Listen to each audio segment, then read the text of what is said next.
Aachi Masala Neeya Naana powered by ஜன்னல் சமூகத்தின் சாளரம் கோ பிரசன்டட் பை சன்லேண்ட் ஒவ்வொரு துளியிலும் எனர்ஜி மற்றும் ஆதித்யா ராம் குரூப். அனைவருக்கும் கோபிநாத்தின் அன்பு வணக்கம். நாளுக்கு நாள் நகரத்தை நோக்கி செல்லக்கூடியவர்களின் எண்ணிக்கை மைக்ரேஷன் டுவர்ட்ஸ் சிட்டிஸ் அப்படிங்கிறது அதிகரித்து கொண்டே இருக்கிறது. நீங்கள் எந்த ஒரு ரிப்போர்ட்டை எடுத்து படித்தாலும் இன்னும் சில வருடங்களில் அல்லது இன்னும் பல வருடங்களில் ஏறக்குறைய உலகத்தின் 60% மக்கள் தொகை என்பது நகரத்தில் இருக்கும் அப்படின்னு தொடர்ந்து சொல்லிக்கிட்டே இருக்காங்க. ஏன் இந்த நகரத்தை நோக்கி போகிறாங்க அப்படின்னா அது வேலை வாய்ப்பாக இருக்கலாம், கல்வியாக இருக்கலாம், பல்வேறு விஷயங்களாக இருக்கலாம். ஆனால் நகரத்துக்குன்னு ஒரு பொது மொழி இருக்குது, அதனுடைய பெயர் வணிகம், பிஸ்னஸ் அப்படிங்கிறதா நகரத்தினுடைய பொது மொழி. ஸோ செல்வம், பணம் அல்லது வாய்ப்புகள் அப்படிங்கிறது நகரத்தில் இருக்கிறதுனால கூட இந்த மைக்ரேஷன் நடந்துகிட்டே இருக்கலாம். இதுக்கு வேறு வேறு காரணங்கள்லாம் இருக்குது.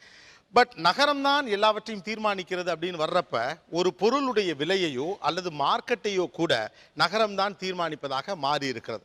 ஒரு காலகட்டத்தில் பார்த்தீங்கன்னா ஒரு சிறு சிறு வியாபார குழுக்களாக இருக்கும். ஒரு கிராமத்தில் ஒருத்தர் சும்மா எலுமிச்சம் அவர் இதில் பண்ணுவார், அவர் மூட போடுவார், கொண்டு சந்தையில் விற்பார், வாங்கிக்குவாங்க. பார்ட்டர் சிஸ்டம் இருந்துச்சு.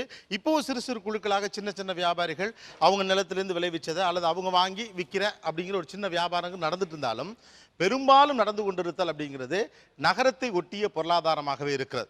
அப்போ இந்த நகரத்தை ஒட்டிய பொருளாதாரம் அப்படின்னு வர்றப்ப இதில் நிறைய நெருக்கடிகள் இருப்பது போல படுகிறது. ஒரு பக்கம் வியாபாரிகள் அல்லது வியாபாரம் செய்கிறவர்கள் அவர்களிடம் கேட்பதற்கான கேள்விகள்னு சாதாரண பொதுமக்களுக்கு நிறைய இருக்குது. ஏன் இதுக்கு இவ்வளோ விலை அல்லது ஏன் இது இப்படி நடக்குது அப்படிங்கிறது பற்றின ஒரு புரிதலே இல்லாமல் இந்த வியாபாரிகளுக்கும் மக்களுக்கும் இடையிலான இடைவெளி என்பது அல்லது வியாபாரம் செய்கிறவர்களுக்கும் மக்களுக்கும் இடையிலான இடைவெளி என்பது அதிகரித்து கொண்டே போகிறது. இந்த பக்கத்தில் இருக்கவங்களாம் பல்வேறு துறை சார்ந்த பல்வேறு வணிகத்தில் ஈடுபட்டிருக்கக்கூடியவர்கள், இந்த பக்கம் இருக்கக்கூடிய பொதுமக்கள், இவர்களிடம் சில கேள்விகள் இருக்குது, சில சந்தேகங்கள் இருக்குது. ஸோ இந்த இடைவெளி ஏன் இப்படி அதிகரிச்சுக்கிட்டே போகுது, ஒருத்தர் பற்றின ஒருத்தர் புரிதல் இருக்கா அப்படிங்கிறது தான் இந்த ஷோவுடைய மையப்புள்ளி.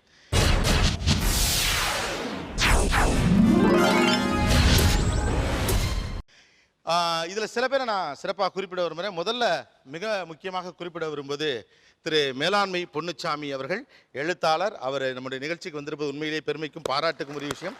ரொம்ப நன்றி ஐயா. அண்ட் அது போக இங்கே நிறைய பேர் வந்திருக்காங்க. காந்தி டுடேலேருந்து நம்ம சுனில் வந்திருக்காரு, அண்ட் வழக்கறிஞர் செல்வ புவியரசு அண்ட் சுதா வந்திருக்காங்க. ஸோ எல்லாருக்கும் வணக்கம். நிகழ்ச்சிக்கு நம்ம போகிறதப்ப ஃபஸ்ட்டு கேள்வியாக எங்கிட்ட இருக்கிறது, நீங்கள் எந்த பீரியடில் அல்லது எந்த வருஷத்தில் நீங்கள் இருக்கக்கூடிய இந்த குறிப்பிட்ட துறைக்குள்ள வந்தீங்க, என்ன லாபம் பார்த்தீங்க? நான் வந்து காய்கறி கமிஷன் பண்ணி வச்சுருக்கேன் சார், செகண்ட் ஜெனரேஷன். ஸோ அப்பா கொடுத்ததுனால அப்போ இருந்த இன்வெஸ்ட்மெண்ட் படி பார்த்தோம்னா கிட்டத்தட்ட ஒரு 1975 அப்போ ஒரு 1 lakh, இப்போ கிட்டத்தட்ட நியர் ஒரு 45 lakhs. 45 lakhs turnover per annum. Okay. 95ல் நாங்கள் ஸ்டார்ட் பண்ணோம். ஆட்டோமொபைல் பிஸ்னஸ் தான் பண்ணுறோம். 95ல் ஸ்டார்ட் பண்ணும்போது நியர்லி ஒரு 50,000.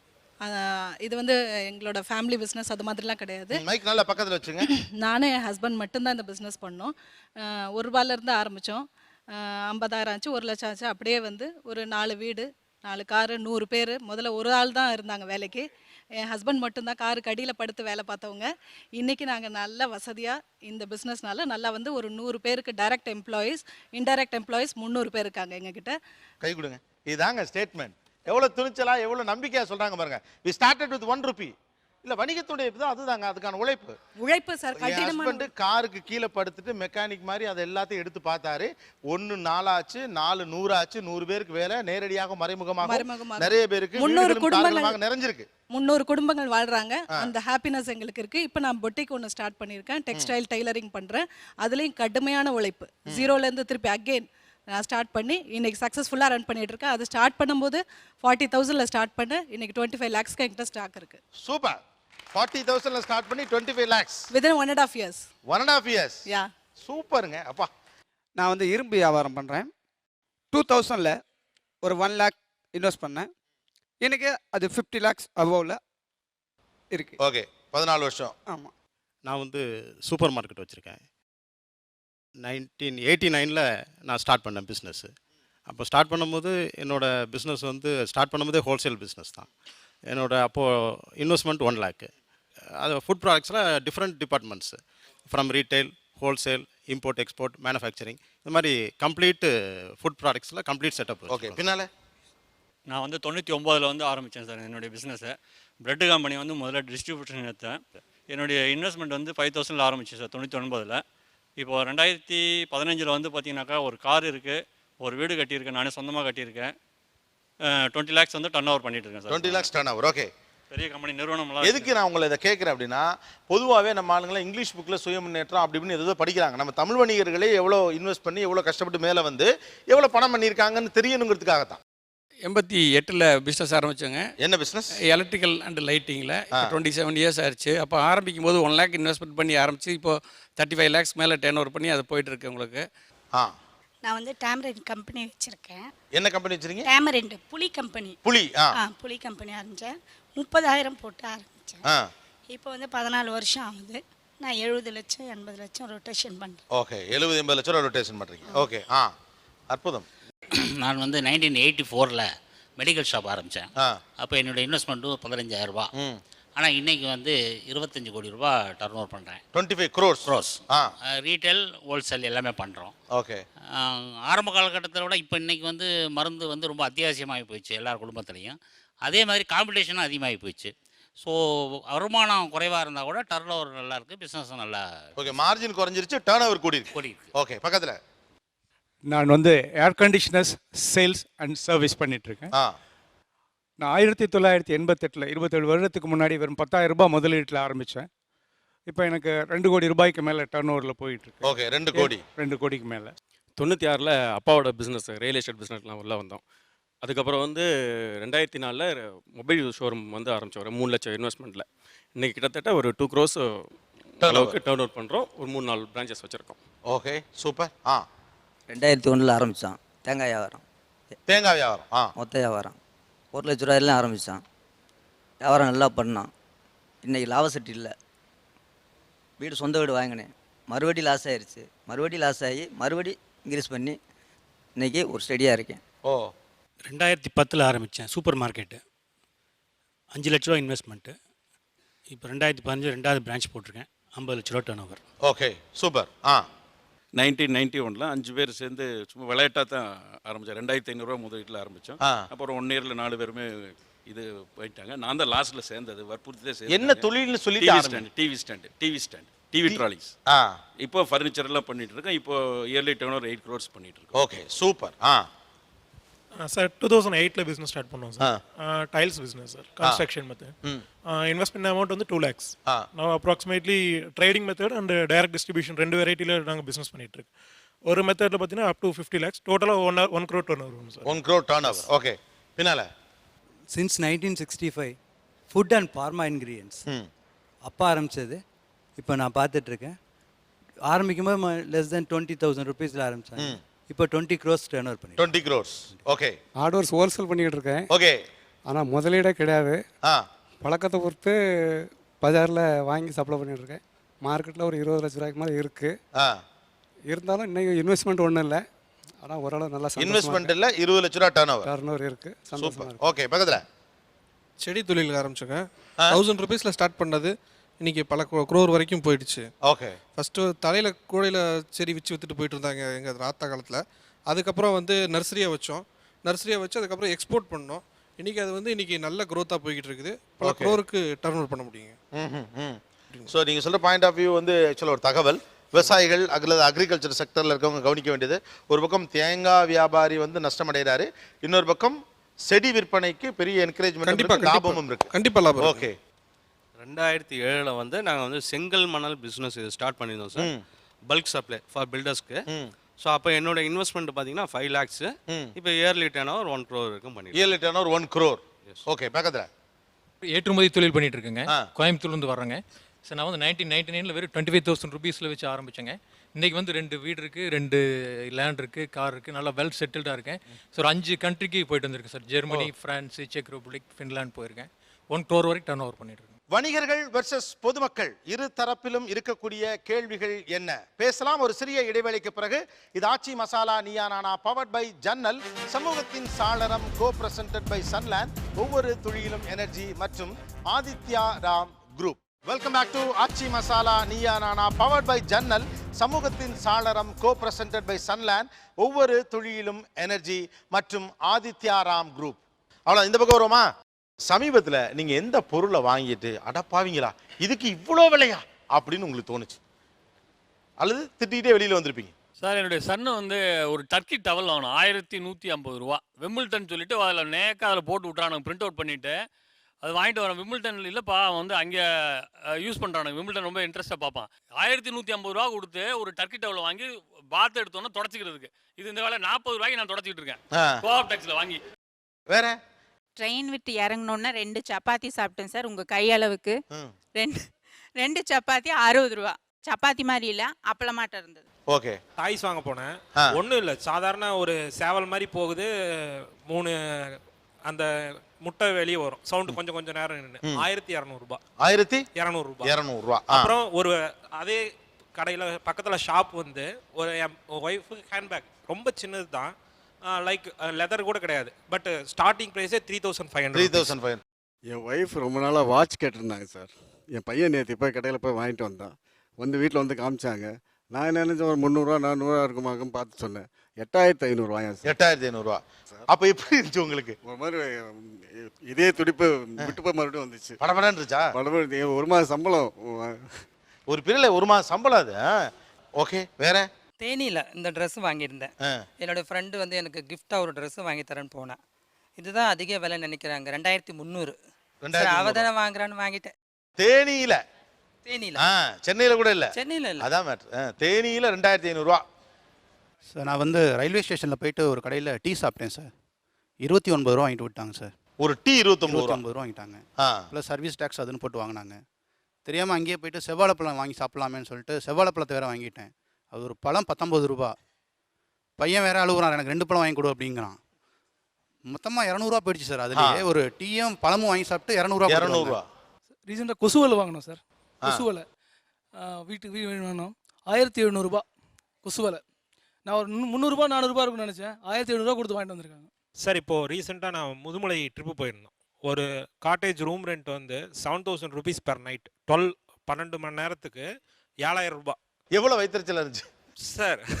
என்ன சொல்கிறது, நான் வண்டிக்கு டோட்டலாக அந்த ட்ரிப்போட வண்டிக்கோட காஸ்ட்டே எனக்கு வந்து 11000 ரூபா தான். 11000 ரூபா தான். ஆனால் ஒரு ஆஃப் நைட் அந்த நைட்டு மட்டும் ஸ்டே பண்ணுறதுக்கு எனக்கு 6000 ரூபாய் ஸ்பெண்ட் ஆயிடுச்சு. தென் அதுக்கு பயந்துட்டே நான் அங்கேருந்து காலி பண்ணி மைசூர் போயிட்டோம். சரி ரைட்டு போதும், நம்ம மைசூர் போயிடுவோம். இவர் ஜென்யூனாக உண்மையாகவே பேசுகிறாரு. என்னோட ஒய்ஃப்க்கு வந்து இப்போ சீமந்தம் பிளான் பண்ணிகிட்ருக்கோம் சார். அதுக்கு வந்து அவங்க மேக்கப் அதெல்லாம் பண்ண சொல்லியிருந்தாங்க.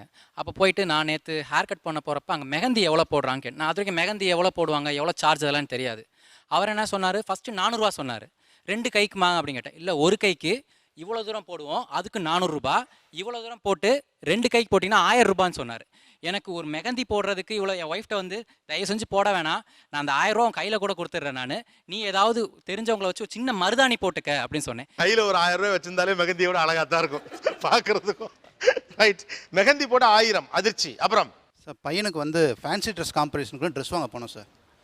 ஹனுமார் ட்ரெஸ்ன்னு சொல்லிட்டாங்க வீட்டில். ஸ்கூலில் ஹனுமார் ட்ரெஸ் பண்ணணும்னு சொன்னாங்க. அங்கே போனால் அங்கே பயங்கர க்யூ சார்.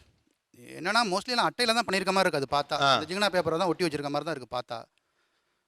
போட்டு சும்மா கொஞ்சம் மேக்கப் மாதிரிலாம் பண்ணி வச்சுட்டு 2200 rupees வாங்கிட்டாங்க. 2200 rupees.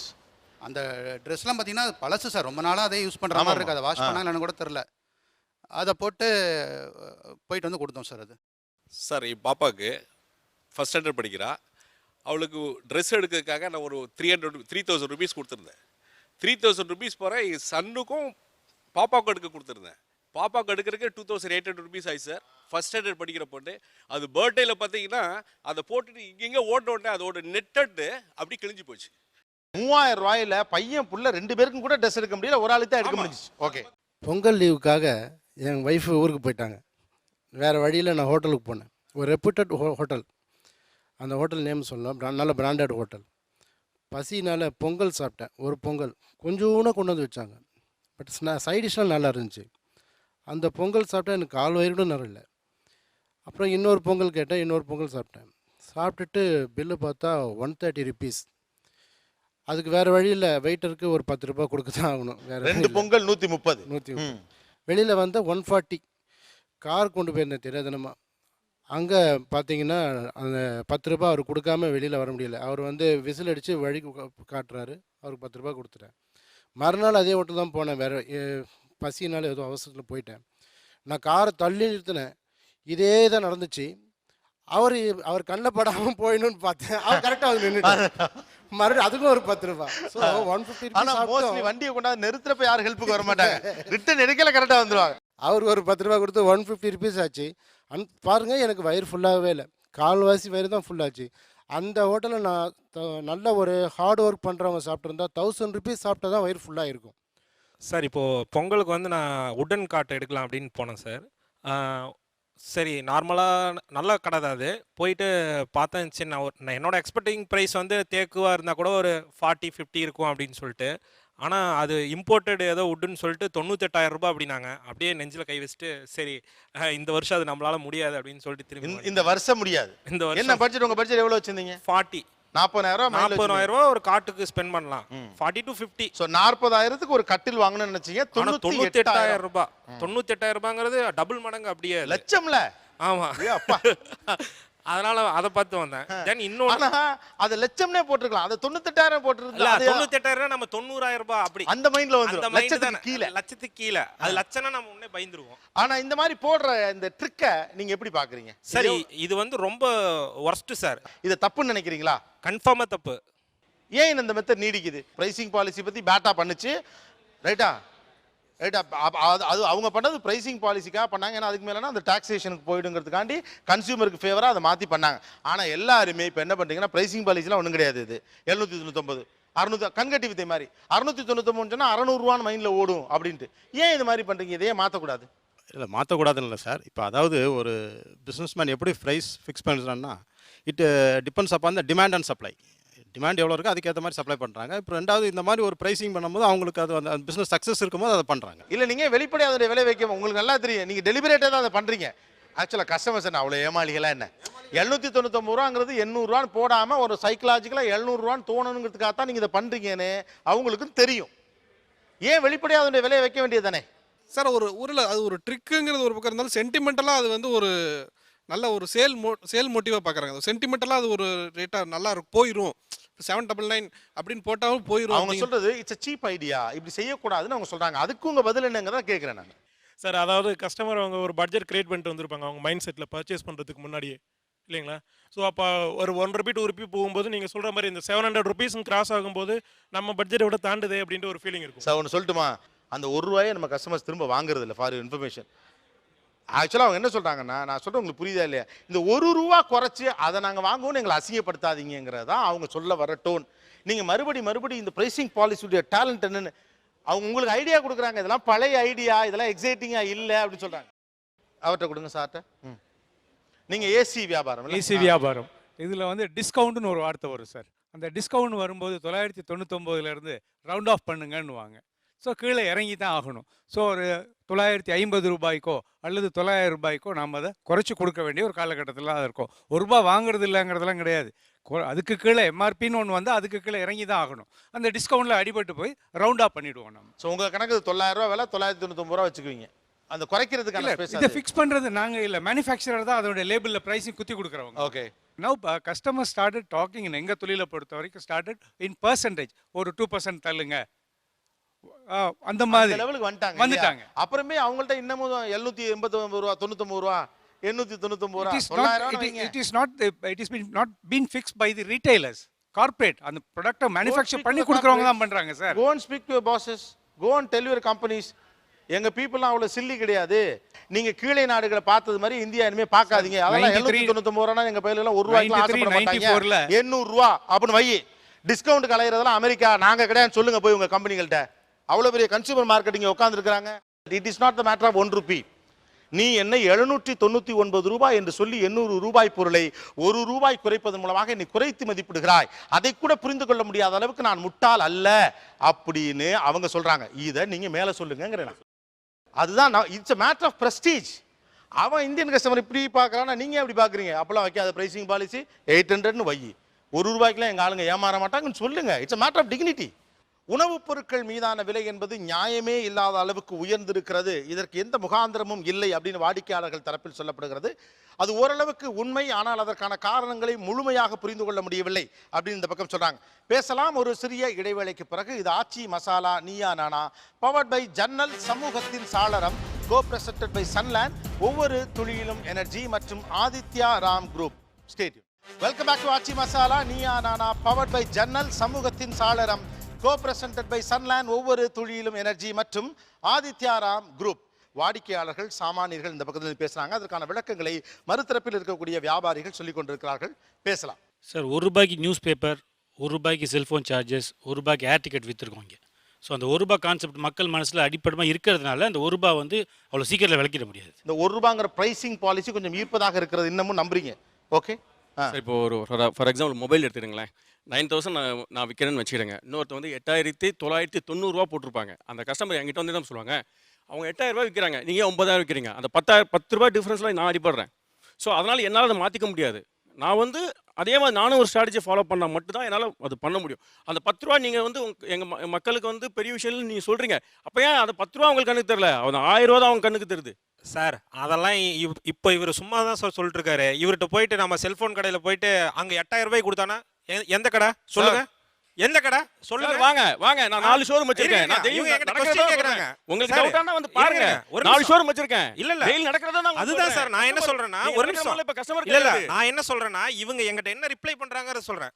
எந்த கடையில சொன்னாங்க ₹8000? இது ₹8990 இங்க ₹8000 உங்களுக்கு எந்த ஷாப் சொன்னா, யார் சொன்னா? அந்த மேனேஜர் எனக்கு தெரியாதா ஃபோன் பண்ற லவுட் ஸ்பீக்கர் போறா. அவன் 8890 விக்கிறான்ல.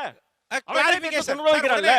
இவங்க இது வச்சிருக்காங்க, லேப்டாப் வச்சிருக்காங்க. இல்ல சார், அவர் அது சொல்லல சார். நீங்க ₹10 லாபம் இழக்கிறீங்க. லாபத்தை பத்தி பேசல. அந்த ₹10 அந்த மொபைலே நான் சேல்ஸே இழக்கிறேன். ஒரு ₹10 நான் இழக்கிறத பத்தி நான் பேசல. மாட்டாங்க சார். அந்த காலம் மலையேறி போச்சு. இவங்க சேல்ஸ் இழக்கிறது இல்ல. இவங்க கஷ்டம், இவங்க தே ஆர் பிளான்ட். நாளைக்கு வந்து எனக்கு வந்து ஒரு பணம் கட்ட வேண்டியிருக்கு சார். இன்னைக்கு சேல்ஸ் ரொம்ப டவுன் சார். எனக்கு வந்து இன்னைக்கு வந்து ஒரு ₹100 எனக்கு பெருசாக தெரியாது. நான் அவருக்கு ₹100 நான் கட் பண்ண எனக்கு பெருசாக. நாளைக்கு எனக்கு நான் பணம் கட்ட, நாளைக்கு நான் கஷ்டப்பட போகிறதா எனக்கு பெருசாக தெரியும். அப்போ நான் அந்த ₹100 நான் கட் பண்ணி நான் எனக்கு விற்க வேண்டிய சூழலை நான் விற்றுக்கிறேன். அது என்னோட வியாபாரம், ஏன் பிரச்சனை. நான் ஏற்றி விற்றா நீங்கள் கை கேட்கலாம், நான் குறைச்சி தான் விற்கிறேன். ஓகே, அப்போ வந்து மொபைலில் பொறுத்த வரைக்கும் ஒவ்வொரு கடையிலும் ஒவ்வொரு மாதிரியான விலை இருக்குது. அவரவர் தேவை பொறுத்தும் நெருக்கடி குறித்தும் அந்த விலை மாறுது. கண்டிப்பாக மாற்றம் இருக்குது. ஓகே சார், நானும் மொபைல் ஃபீல்டில் கொஞ்ச நாள் ஒர்க் பண்ணியிருக்கேன். இப்போ வந்து சொல்கிறாங்க இல்லையா, அவங்களுக்கு வந்து இவ்வளோ இது கொடுத்தாங்கன்னா வந்து எனக்கு லாஸ் ஆகுது இதாகுது அப்படின்னு. அந்த மாதிரிலாம் வந்து ஆக்சுவலி ஒன்றுமே கிடையாது.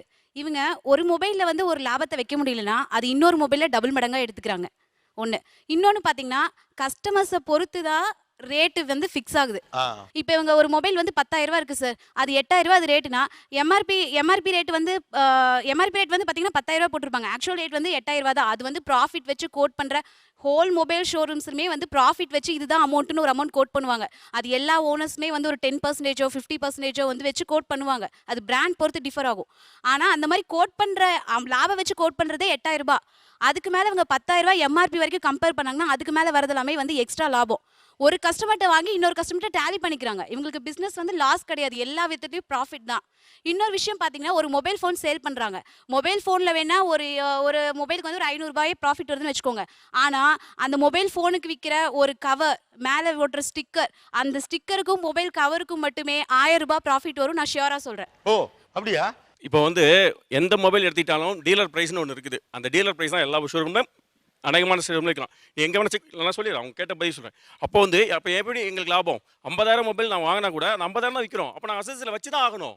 அது நான் சேவை செய்யறதுக்கு நாங்கள் வந்திருக்கோம். எங்களுக்கும் ப்ராஃபிட் வேணும் இல்லை? 10 லட்சம் 20 லட்சம் கொடுத்து நாங்களும் கடை வச்சிருக்கோம்ல. விலை விற்கிறேன் நான் சொல்ல. இப்போ இந்த மேலே ஓட்டுற ஸ்டிக்கர்ல எல்லாம் ₹1000 மார்ஜின் இருக்குன்னு சொல்கிறாங்களே, அதை கேட்குறேன். அவ்வளோ கிடையாது, மார்ஜின் கிடையாது. எவ்வளோ சொன்ன மார்ஜின் கிடையாது. அவ்வளோ மார்ஜின்லாம் கிடையாதுங்கிறாங்க அதில். சார், இது ஷியோராகவே இருக்குது. என்னால் ப்ரூவ் பண்ணியே காமிக்க முடியும். நான் வந்து ஒரு என்னதான் வந்து அவங்கள்ட்ட நான் மொபைலை வித்திருந்தா கூட நானும் வந்து ஒரு பொதுமக்களாக இருந்து இன்னைக்கு நான் பேசும்போது, இன்னைக்கு நான் அந்த ஷோரூமில் வந்து இல்லை தான், இன்னைக்கு பொதுமக்களாக இருந்து பேசும்போது வந்து அந்த நிலைமையில நான் இருந்திருந்தா என்னோட கஷ்டம் என்னங்கிறது இப்போ என்னால் ஃபீல் பண்ண முடியுது. நீங்கள் மொபைல் ஷோரூமில் இருந்தீங்கல்ல, மொபைல் ஷோரூமில் இருந்தீங்கல்ல, ஒரு 50,000 மொபைல் எவ்வளோ கேட்குறாங்க? ₹50,000 மொபைல் வாங்குறவங்க எத்தனை பேர் இருக்காங்க? சரி, நான் கேட்கறதுக்கு மட்டும் பதில் மேம். இல்லை அதான் கேட்குறாங்க அவங்க.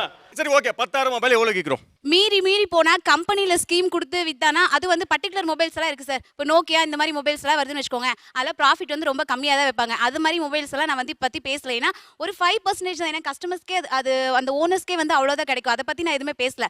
₹10,000 மொபைலில் உங்களால் ஒரு ₹1,000 ₹2,000 ப்ராஃபிட் வைக்க முடியாமல் போகலாம். ஆனால் ஒரு ₹2,000 மொபைலில் ஷியோராக வந்து ₹500 1000 ப்ராஃபிட். ₹2,000 மொபைலுக்கு ₹1,000 ஸ்காட்ச் கார்டு ஒட்டலாமா? 10,000 மொபைல் நாங்கள் எவ்வளோ விற்கிறோம் தெரியுமா? 10,000 தான் விற்கிறோம். எங்கள் கம்பெனிக்காரங்க கொடுக்குறது 3% டிஸ்கவுண்ட். ₹300 பேக்கப் எங்களுக்கு கொடுக்குறது. பேக்கப் அதுவும் நாங்கள் ஸ்கீம் அட்டன் பண்ணி எல்லாம் பண்ணி ஒரு மாதம் கஷ்டப்பட்டு எங்களுக்கு வரணும். அது எல்லாமே அவங்களுக்கு தெரியும். அதனால அதுக்கு உண்டான நேரடி பதில் அவங்க சொல்ல மாட்டாங்க. அதிகமான எண்ணிக்கையில் விற்கிற ஃபோனில் நீங்கள் அசசரிஸில் மேட்ச் பண்ணுறீங்க. கரெக்ட். குறைவான விலையில் இருக்கக்கூடிய போன்ல பெரிய மார்ஜின் வைக்கிறீங்க வைக்கிறது கிடையாது. அதுக்கு அவங்கள சொல்ல சொல்லுங்க 2000 ரூபாய்க்கு 1000 ரூபாய் காட்சி ஓட்டுறோமான்னு கேஸ் அவங்கள சொல்ல சொல்லுங்க. நீங்க வந்து சாதாரண ஸ்டிக்கரை வந்து 20 ரூபா 30 ரூபாய்க்கு நீங்க ஒட்டக்கூடாது. அந்த பெரிய மொபைலுக்கு என்ன ஸ்டிக்கர் வருதோ அந்த மொபைலை கட் பண்ணி இந்த மொபைல் அளவுக்கு ஒட்டணும். அப்படிங்கும் போது ஒரு சாதாரண ஸ்டிக்கர் 30 ரூபா வருது அப்படின்னா அந்த பெரிய ஸ்டிக்கர் நான் கட் பண்ணி ஒட்டும் போது அதுக்கு 150 ரூபா நான் வாங்கணும். அது எனக்கு பிசினஸ் சார். 2000 மொபைல் 2000 விற்கும் போது 100 ரூபா லாபம் வச்சு தான் விற்க முடியும். நாங்கள் வந்து சார் எல்லாமே வந்து பிஸ்னஸ் மைண்ட் செட்டாகவே பார்க்குறாங்க. இப்போ இவங்க இத்தனை வந்து எல்லாமே வந்து பிஸ்னஸ் பீப்புளாக வந்து இருக்காங்க. பட் இதுக்கெல்லாமே பேஸ்மெண்ட் வந்து நீங்கள் போட்ட மூலதனம் சொல்கிறீங்க. ஒரு 5000 ரூபா போட்டேன், 10000 ரூபா போட்டேன், 1 லட்சம் போட்டேன், 5 லட்சம் போட்டேன் அப்படின்னு. அந்த முதலீடு மட்டும்தான் உங்கள் சுய சம்பாத்தியமாக நீங்கள் போட்டிருக்கீங்க. அதுக்கு மேலே சொல்கிறீங்களே டேர்ன் ஓவர் 20 lakhs வருது, 20 crores வருது அப்படின்னு. அது எல்லாமே வந்து எங்களோட பணம் தான். ஐ மீன் பொதுமக்களோட பணம் தான். அதை நீங்கள் இல்லைன்னு மறுக்கவே முடியாது. இல்லைங்க, நான் வழக்கம் சொல்லிடுறேன் சார். 2000 ரூபா மொபைலுக்கு வந்து இவங்க சொல்கிற 500 லாபம்லாம் வச்சு நான் விற்கிறது கிடையாது. தப்பான இது. 2000 மொபைல் எங்களுக்கு வந்து 100 ரூபா தான் லாபம். எங்களுக்கு 2000 100 ரூபா தான் மொபைல். அதை எங்கே வேணால் நான் ப்ரூஃப் பண்ண நான் தயாராக இருக்கேன். நான் வந்து பிஸ்னஸ் மேன் கிடையாது. என் கையில் இருக்க மொபைல் என்ன ரேட்னு எனக்கு இப்போ தெரியாது சார். நான் எவ்வளோ ரேட் வாங்குறேன்னா இப்போ அந்த 3 ஷோரூம் போயிருக்கேன். 3 ஷோரூம்லேயும் வந்து டிஃப்ரெண்ட் ரேட்டு. இப்போ இவங்க விற்கிறதுல பார்த்தீங்கன்னா எல்லாருமே ஒரே மார்ஜினில் விற்கட்டுமே. இப்போ எல்லாருமே ஒரே மார்ஜினில் விற்றா நான் எந்த கடையிலாம் நம்பி வாங்கலாமா சார்? சார் அதுக்கு ஒரு காரணம் இருக்குது சார். இப்போது டி நகரில் ஒரு கடை எடுக்கிறதா இருந்தால் எவ்வளோ அட்வான்ஸு பகடி குட்வில். இதே வந்து நியூ வாசன்பேட்டில் எடுக்கிறதா இருந்தால் அட்வான்ஸ் என்ன பகடி என்ன எல்லா பொருளுக்குமே மேக்ஸிமம் ரீட்டைல் ப்ரைஸ்னு ஒன்று வச்சுருக்காங்க. இப்போது நியூ வாசன்பேட்டில் வச்சுருக்கிறவருக்கு வாடகை கம்மி, அட்வான்ஸ் கம்மி, பகடி கம்மி. அவருடைய மார்ஜின் வந்து கொஞ்சம் குறைச்சிக்கலாம். அவருக்கு கிடைக்கிற லாபத்தை குறைச்சிக்கலாம். இதே டி நகரில் ரங்கநாத் ஸ்ட்ரீட்லேயும் இதுலேயும் வைக்கும்போது, உஸ்மான் ரோட்லேயும் வைக்கும்போது அவர் அட்வான்ஸ், பகடி, சேல்ஸ் வேலைக்கு எல்லாருக்குமே வந்து கொடுக்கணும். அப்போது கவர்மெண்ட் ஃபிக்ஸ் பண்ண மேக்ஸிமம் ரீட்டைல் ப்ரைஸுக்கு அதிகமாக விற்கிறது இல்லை. ஆனால் லாஜிக்காக யோசிச்சு பாருங்க. நியூ வாஷர்மேன்பேட்டில் கடை வச்சிருக்கவருக்கு பையரும் கம்மி. 10 பேர் தான் வருவாங்க, 2 பேர் தான் வாங்குவாங்க. டி நகரில் 100 பேர் வாங்குவாங்க, 20 பேர் 100 பேர் வருவாங்க, 20 பேர் வாங்குவாங்க. அப்போ இவர் தானே குறைச்சி கொடுக்க முடியும். இவர் எப்படி குறைச்சி கொடுக்க முடியும்? அவர் அங்கே சர்வைவல் ஆகணும்ல. அவரும் வியாபாரிகளுடைய தன்னுடைய சொந்த இதை பொறுத்து இருக்குது. இப்போ நான் ஒரு மாதிரி பண்ணிக்கலாம், அவர் ஒரு மாதிரி பண்ணிக்கலாம். என்னுடைய லாபம் இது போதும்னு நான் நினைச்சு நிர்ணயம் பண்ணிக்கலாம் சார். வியாபாரிகள் அவரவர் சௌகரியத்திற்கு ஒரு விலையை வைத்துக் கொள்ளலாம். அதாவது அவங்க பிசினஸ்ல சர்வைவ் ஆகிறதுக்கு ஏற்ற மாதிரி லாபத்துல நட்டம் அந்த கணக்குல போகுது. 999 அப்படின்னு இருக்க பட்சத்தில் அது வேற கணக்கு. 987 அப்படின்னு ஒன்று இருக்கு. இதில் ஒரு துல்லியத்தன்மை வந்து நமக்கு காட்டப்படுது. அது அந்த பொருளோட உற்பத்தி செலவு, அது வடிவமைப்பு, விநியோகஸ்தர்கள் வழியாக ஒவ்வொரு படிநிலையும் அது கடந்து வரப்ப எல்லாம் இதெல்லாம் கணக்கு பண்ணி நாங்கள் ஒரு விலையை நிர்ணயிச்சுக்கிறோம். அது துல்லியமாக இருக்குது அப்படிங்கிற உணர்த்துறாங்க நமக்கு. அது வந்து ஒரு நுகர்வோருடைய நம்பிக்கையின் மீது அடிக்கக்கூடிய மிகப்பெரிய பலத்த ஒரு அடி வந்து. அவர் சொல்கிறது கரெக்ட் தான். ஆனால் அது ஏன் வைக்கிறேன்னா we are for various reasons price எல்லாம் இது பண்ணும்போது கம்ப்யூட்டரில் ஃபீட் பண்ணுறோம். கம்ப்யூட்டரில் ஃபீட் பண்ணும்போது ஃபார் ஈஸி டு சேஞ்சஸ் எல்லாம் பண்ணும்போது ஒரு 10% ஃபஸ்ட் ப்ராஃபிட் வைப்போம். இல்லை வேரியஸ் ஒரு 5% ஃப்ரைட்டு இந்த மாதிரிலாம் கூட்டும் போதுங்க. அப்போது அந்த டேக்ஸு அதெல்லாம் சேரும்போது அந்த 87 அது என்ன வந்தாலும் அது அப்படியே போடுறதுங்க. ஏன்னா அப்போ தான் அந்த இதுக்கு மேக்ஸிமம் அது கீழே குறையக்கூடாது, மினிமம் மார்ஜினாச்சும் வேணும். அந்த மாதிரி இதில் இது வச்சு அது கால்குலேட் பண்ணுறது. ஒரு சிறிய இடைவெளிக்கு பிறகு இந்த ஹீட்டட் ஆர்குமெண்ட் தொடரும். Stay tune. இது ஆச்சி மசாலா நீயா நானா பவர்ட் பை ஜன்னல், சமூகத்தின் சாளரம், கோ பிரசன்டட் பை சன்லேண்ட், ஒவ்வொரு துளியிலும் எனர்ஜி மற்றும் Aditya Ram group. Welcome back to Aachi Masala Neeya Naana powered by ஜன்னல், சமூகத்தின் சாளரம், கோ பிரசன்டட் பை சன்லேண்ட், ஒவ்வொரு துளியிலும் எனர்ஜி மற்றும் ஆதித்யா ராம் குரூப். லாப வெறி என்பது இன்றைக்கு அதிகமாகி இருக்கிறது. வணிகர்கள் மேல் எங்களுக்கு அவர்களுடைய வியாபாரத்தின் மேல் சில சந்தேகங்கள் இருக்கிறது அப்படின்னு வாடிக்கையாளர்கள், சாமானியர்கள் இந்த பக்கத்தில் பேசுகிறாங்க. அதற்கான விளக்கங்களை மறுதரப்பில் இருக்கக்கூடிய வியாபாரிகள் சொல்லிக் கொண்டிருக்கிறார்கள். பேசலாம். ஷட்டில் ராக்கெட் வாங்கினேன். நான் இப்போ வரதுக்கு ஒரு 4 நாள் முன்னாடி வாங்கினேன். அது வந்து நான் அதில் போட்டிருந்தது 2300. நான் எனக்கு வந்து 2000 ரூபா வச்சுக்கோங்க சார். சரி நான் வாங்கிட்டு வந்துட்டேன். என்னோடய டீமில் இன்னொருத்தர்கிட்ட போய் அவர் தான் அங்கே சொன்னார், இங்கே போய் வாங்குன்னு. இதுக்கு வந்து இது 1400 பேட்டில் அப்படின்றார். அதை பார்த்துட்டு அப்போ எனக்கு என்ன தோணுச்சுன்னா, இப்போ அவங்க சொன்னாங்க இல்லையா, இப்போ நான் ஒரு கன்சியூமர், எனக்கு வந்து பேரம் பேச தெரியாதுன்னு வச்சுக்கோங்க, இல்லை பேரம் பேச பிடிக்காது, பேரம் பேச வராது, ஒருவேளை சாமர்த்தியசாலி இல்லைன்னே வச்சுக்கோங்க, எனக்கு அதை பற்றி பிரச்சனை இல்லை. ஆனால் இப்போ எனக்கு என்ன பிரச்சனைனா, இப்போ நான் ஏமாற்றப்பட்டுட்டேங்கிற ஃபீலிங் எனக்கு இருக்குது. இதில் ஒரு 600 ரூபா அநியாயமாக எனக்கு போயிடுச்சுங்கிற ஃபீலிங் இருக்குது. இது இந்த ஒரு இடத்துல மட்டும் இல்லை, திரும்ப திரும்ப இந்த ப்ராசஸ் எந்த பொருள் வாங்கினாலும் இந்த மாதிரி எந்த ப்ராசஸ். இப்போ வந்து இந்த ப்ராசஸ் இருக்குல்ல, இது இப்படி விலையை ஏற்றி ஏன் இதில் ஒரு நேர்மை இல்லாமல் இருக்குங்கிறது இதான் ஒரு சாமானியனுடைய நியாயமான கேள்வி. இது ஏன் நேர்மை இல்லை, இதான் இதோட விலை. சார் இப்போது ஒரு பொருளோட விலை நிர்ணயம், அதாவது மேக்ஸிமம் ரீட்டைல் ப்ரைஸ் நிர்ணயம் பண்ணுறாங்க இல்லையா, அதுக்கு கீழே வரும்பொழுது நம்ம வந்து குறைச்சி தரதும் அதுக்கு கீழேயே தான் குறைச்சி தரதோ அதிகமாக தரதோ அதுக்குள்ளாரே தான் நடக்குது. மினிமம் ரீட்டைல் ப்ரைஸ்ன்றது இன்னும் இப்போ பிரிண்ட் ஆகலை, நம்ம பண்ணலை, ஆனால் சிஸ்டம் கிடையாது அது. ஆனால் நாங்கள் ஃபிக்ஸ் பண்ணுறோம். மினிமம் ரீட்டைல் ப்ரைஸ்ன்றது எங்களோட மார்ஜினை குறைச்சோ இருக்கிற கிடைக்கக்கூடிய மார்ஜினை வச்சோ. அதாவது வலுத்தவன் ஜெயிச்சுக்கலாம், வாய் பேச தெரிஞ்சவன் பேசி குண்டு ஆளை பிடிச்சி அவன் ரேட்டு கம்மி பண்ணி வாங்கிக்க முடியும். ஆனால் இந்த மாதிரி இதை பேச சங்கோஜப்படுறேன். நம்ம ஆளுங்கெல்லாம் விலை குறைச்சி கேட்க சங்கோஜப்படுறவங்களாம் நிறைய பேர் உண்டுங்க, எல்லாரும் கிடையாது. இப்போ நான் கடைக்கு போகிறதுக்கும் என் வீட்டில் இருக்கக்கூடிய இன்னொருத்தர் கடைக்கு போகிறதுக்கும், நான் போயிட்டு அன்றைக்கி ஒரு பெர்ஃப்யூம் வாங்கிட்டு வரேன். நான் வாங்கிட்டு வந்த பெர்ஃப்யூமோட விலை 2000 ரூபாய். அதே பெர்ஃப்யூமை என்னுடைய நண்பன் 1600 ரூபாய்க்கு வாங்குறான். கூட ஒரு பேக் வாங்கிடுறான், 4 டெஸ்டர் வாங்கிடுறான். இவ்வளோ கொடுத்துருக்காங்க கூட. என்னடா நீ கிறுக்க ஏமாந்துட்டேங்கிறப்ப நான் இழிச்ச வாங்கிற மாதிரி எனக்கு இருக்கு. அப்போ நான் ஏமாற்றப்பட்டு விட்டேனா அப்படின்னு தோணுது. அட்டா இவருக்கு நீங்கள் பதில் சொல்லுங்க, அவ்வளோதான் சார். அதாவது மேனுஃபேக்சரர் ஒரு ப்ரைஸ் ஃபிக்ஸ் பண்ணி தான் அனுப்புகிறாங்க. ஒவ்வொரு பர்டிகுலர் டீலரும் அவங்க செயின் ஸ்டோர்ஸ் வச்சுருப்பாங்க. ஒரு 4 ஸ்டோர் இருக்கலாம், 40 ஸ்டோர் இருக்கும். இந்த 40 ஸ்டோர்காரரு கம்பெனியை மேனுஃபேக்சரிங் பண்ணுற கம்பெனியை சட்டையை பிடிச்சி உலுக்கி அவருடைய ராக் பாட்டம் ப்ரைஸ் வாங்கிடுவார். Additional support, additional advertisement support எல்லாமே வாங்குவார். அப்போ அவரோட ப்ரைஸ் ரீசனபிளாக இல்லை கம்மியாகவே இருக்கும். இந்த ஒரு கடை 2 கடை வச்சுருக்காங்க இல்லையா, அவங்களால குறைக்கிறதுக்கான ஆப்ஷன் இருக்காது, வால்யூம் வராது.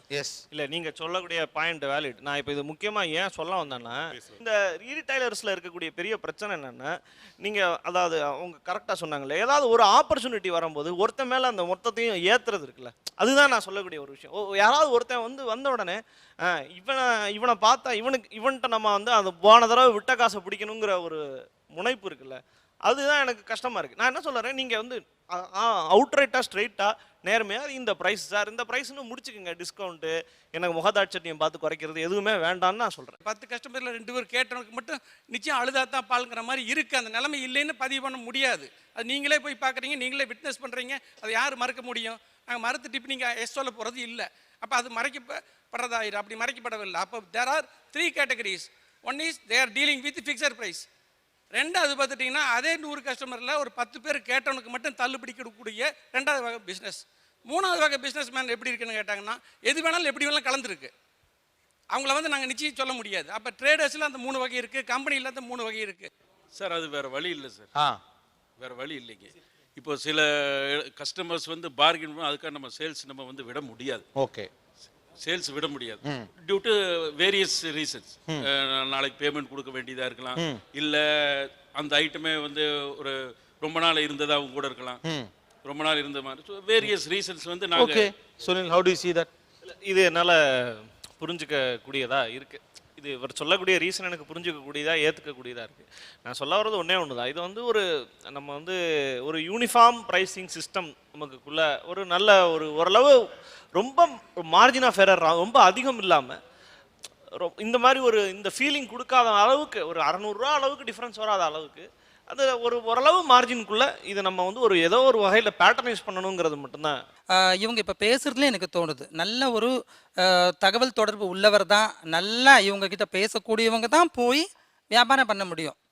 அதுக்காக வேணால் நம்ம ஒரு ஆளை கூட கூட்டிகிட்டு போகணும். நம்ம ஒரு என்ன சொல்கிறது, அதிகமாக நம்ம பை பண்ண போகிறோம்னு சொன்னால் நம்ம நல்லா பேசக்கூடியவரை கூட்டிகிட்டு போகணும். அப்போ உள்ள அர்த்தம் என்ன ஆகுதுன்னா, பொதுவாகவே இவங்க வியாபாரம் சொல்லி பண்ணும்போது அதில் நம்ம உஷாராக இருக்கணுன்ற ஒரு எண்ணத்தை விதைச்சிடுறாங்க. அது நாளடைவில் என்ன ஆகுது, அந்த கேப் அதிகமாக தான் நம்பிக்கை குறைஞ்சிட்டே போகுது சார். அதில் நேர்மை இல்லைன்ற இது வரல. எங்கள் ஒரு சாதாரண ஒரு சின்ன கடைக்கு வரும்போது ஃபிக்ஸட் ப்ரைஸ் பண்ணுற அந்த கான்செப்ட் வரும்போது எங்களுக்கு டிஸ்கவுண்ட் பண்ண மாட்டிங்களா அப்படின்னு முகதாட்சினை பார்த்து கேட்குறவங்களுக்கு நம்ம கொடுக்காம இருக்க முடியாது. ஸோ இந்த மால்ஸ் கல்ச்சர் இல்லை பெரிய இடத்துல போகும்போது இவங்க ப்ரெஸ்டீஜ் பார்த்துட்டே கேட்காம இருக்காங்க. அங்கே விலை கூட விற்கலாம். ஆனால் அங்கே சின்ன லெவலில் பண்ணும்போது என்னங்க அவருக்கு அதே ரேட்டு போடுறீங்க, எங்களுக்கு ரேட்டு போடுறீங்களா அப்படின்னு கேட்கும்போது அங்கே நேர்மை அடிபட்டு போடல, முகதாட்சினியாக வருது. ஓகே, ஸோ குறைச்சி கொடுக்க வேண்டிய கட்டாயத்தை நாங்கள் தள்ளப்போம். Okay, yes sir. எங்கள் அரிசி கடைக்காரரே சொல்கிறாரு, ஒரு மூட்டை அரிசி இது வாங்குறேன், நான் மாதம் மாதம் வாங்குறேன், 1 கிலோவுக்கு 4 ரூபா குறையணும்ப்பா, குறையலை அப்படிங்கிறாங்க. இன்னொரு இடத்துல என்ன பண்ணுறாங்கன்னா, ஒரு மூட்டை அரிசி வாங்குங்க, ஆட்டை 5 கிலோ ஃப்ரீ, ஒரு வாளி ஃப்ரீ அப்படிங்கிறாங்க.